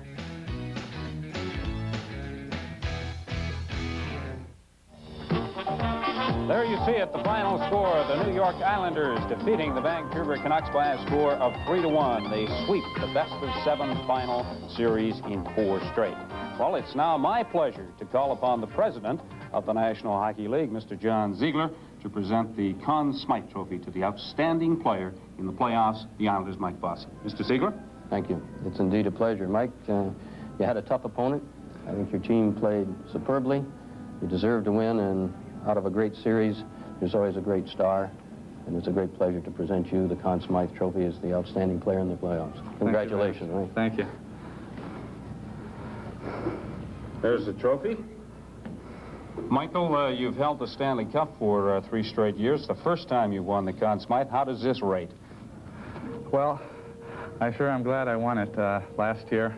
I thought I had a chance, and the team won, and I was a little disappointed that I didn't get to win it, but I'm very glad that we won the Stanley Cup. That's our first concern and main concern, and I'm sure glad this came along with it. Okay, thank you very much, Mike Bossy. Thank you very much, Mr. John Ziegler, the president of the National Hockey League. Right now, let's go to the Islanders' dressing room, where Dave Hodge is standing by with Brian Trottier. Who is, of course, a former Conn Smythe Trophy winner himself and this year's point-scoring leader in the playoffs. I don't know if you planned it this way, but when the Islanders won the first cup, you scored 29 points in the playoffs. Last year, you scored 29 points, and this year, you scored 29 points. Now, you figure that out for me, will you? I really can't, Dave. I'm just happy to contribute. The guys were working hard. They're bearing down in scoring opportunities to put me right back up there again this year, and I can't be more appreciative than seeing that silver thing is back in this dressing room. After 3 in a row, people out there are going to wonder if this is subdued compared to the first time or the second time. I guess the noise says it, but why don't you use some words, too? Well, it's always different. You know, I can understand how Montreal felt all those years they were winning it. You know, I just hope people don't get sick and tired of seeing us win it like they told me they were sick and tired of Montreal winning it.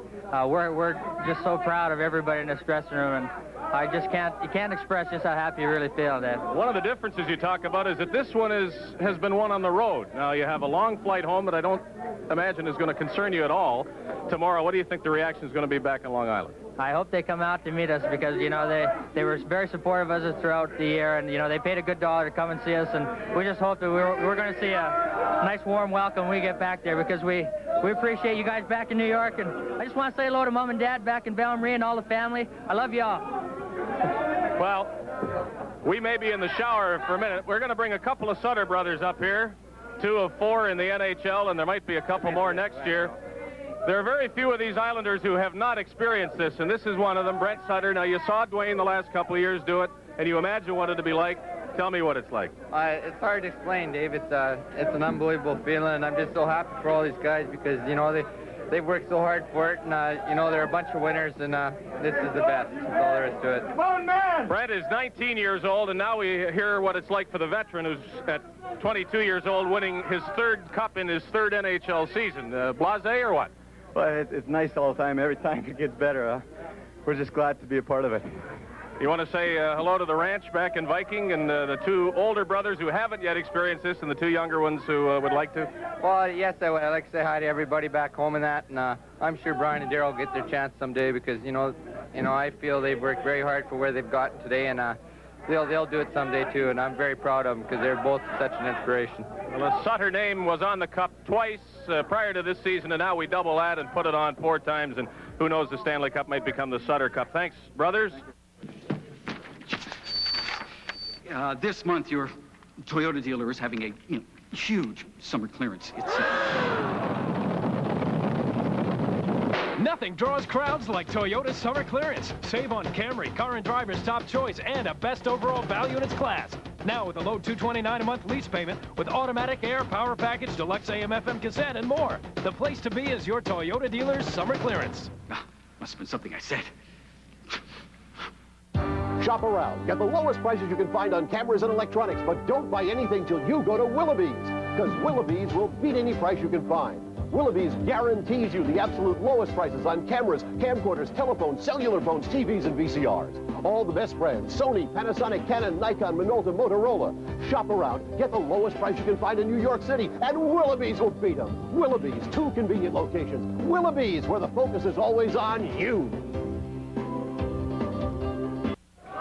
With me in the New York Islander dressing room is the biggest boss of the Islanders. You hear Bill Torrey and Al Arbour referred that way, but this is Mr. John O. Pickett, who is the owner of the New York Islanders, and as some coaches of this team and some players had problems in the past, so did you, and I guess this makes it worth it 3 times over, huh? Well, it certainly does. The 3rd time is just as sweet as the 1st time. We're so proud of the entire organization. You mentioned Bill Torrey and Al Arbour, but he's a great group of guys in the world, and you know, they've put more effort forward in this series where they were expected to win, but there's more pressure on them when that happens, and you just can't say enough for them. Vancouver, they should be very proud. Although they lost, we've had a tremendous reception here in the city. It's a great city, and they've got a great franchise, and I want to congratulate them for a fine year up to this point on the thing. You are known for the fact, and praised for the fact, too, that this isn't something you do a lot, to get in the public eye, and as such, nobody's going to accuse you of meddling in this organization. You've obviously decided that's the way to do it and prefer to do it that way. Tell us something about why you think this team can be this successful and probably remain this way for a while. Well, I'll give you 2 quick reasons: Bill Torrey and Al Arbour. Now, if you can start with that, and then you take some great talent that Jerry Eman and Jimmy Devellano have brought into the organization. We have a great organization from the top down, all the way through. It's a small organization, but very efficient, very enthusiastic. I just think we're going to be in there for the next 8 to 10 years at least. We may not win it, but we're going to give our fans in New York a hell of a thrill, and that's what it's all about. I've been cheering on Long Island, across Canada, and in parts of Texas, too, perhaps. Congratulations. Thank you very much. To the owner of the Islanders, John Pickett. Stanley Cup 82 will return in just a moment.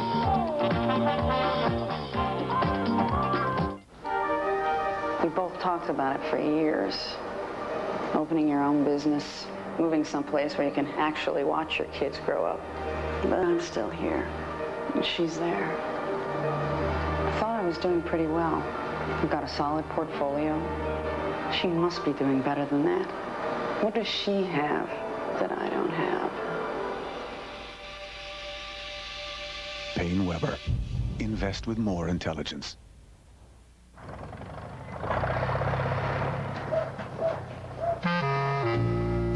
I love to go down Christmas time. I love to go see the Rockettes.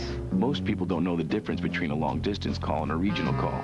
But a regional call is part of your NYNEX service. And if you switch to a long-distance company, you'll lose your NYNEX rates. So if you're asked to change, think about it. Uh-huh. Did you say switch my regional calls? No, I'll stay with NYNEX. Before GMC introduced the new U.S. Olympic Gold Edition Jimmy, it had to excel in several events, like the freestyle, the floor exercise, cycling, and yes, even yachting. Judge one for yourself, the new U.S. Olympic Gold Edition Jimmy. See your Tri-State GMC dealer today. Hey, kid, could you fax these for me? Thanks a lot. Can you file these for me? 200 copies of these before you leave. Too busy to watch the game? Sports Channel Light is a 30-minute condensed version of the day's best game every night at 11. Thanks, kid. You're really going places. Sports Channel Light. How to make the game when you can't make the game. Last year's Conn Smythe Trophy recipient is this year's winning assistant coach. Does that make it a little different? You want to take all the credit for the strategy and everything? No, I don't think I can take that much credit for that. It's just as big a thrill. I'm happy for Mike Bossy because I know what a thrill it was for me, and certainly he had a tremendous playoff series. And, you know, winning it again for the third time, it's another great thrill. There has to be an oldest player on every team, and you're it. Now is obviously not the time to want to give this up because it's so much fun, but along the way, you had a bit of a struggle this year. I think we can admit that. Are there thoughts about how much longer you might want to try to win this thing? Heck, you know, when you're riding a big wave, there's no sense getting off the wave now. There's no question about that. But no, I haven't given it too much thought. Like you said, I struggle a little bit, but when you got as many good players on this hockey team as we do, you're allowed a little struggle here and there. And I don't foresee any changes in the near future as far as I'm concerned. If the boys are willing to carry me to the finals, I'm willing to ride along. How about coaching them to another one in this role, whether on skates or not? Did you enjoy it? Absolutely. It's always a thrill, you know. It's people say the first one's better, second one's better. Heck, at the end of the season, you're looking for the end, and this is a tremendous way to climax it all. Congratulations to Butch Goring, who scored the first goal of tonight's clinching win. And we'll now bring your boss up here, the head coach of the Islanders, Al Arbour. If you could take Butch's place here. If this keeps on, the fingers are going to run out, and you're going to need toes for the Stanley Cup rings. This is 7 of them, and a lot of memories packed into them and some immediate ones about this team. Well, this team is a great club. You know, we struggled at the end of the season, the last week or 2 weeks of the season, and we struggled at the beginning, but we put it back together, and we did what we had to do. We made a lot of adjustments from teams to teams that we played, but it just proved the character of our team. It's a great hockey club and the greatest character I've ever seen on a group of players. Is the thought of the word and the team Pittsburgh rolling around in your head now to realize how close you came to not being here? I'll tell you, I'd like to kiss the fellow that put that rule in.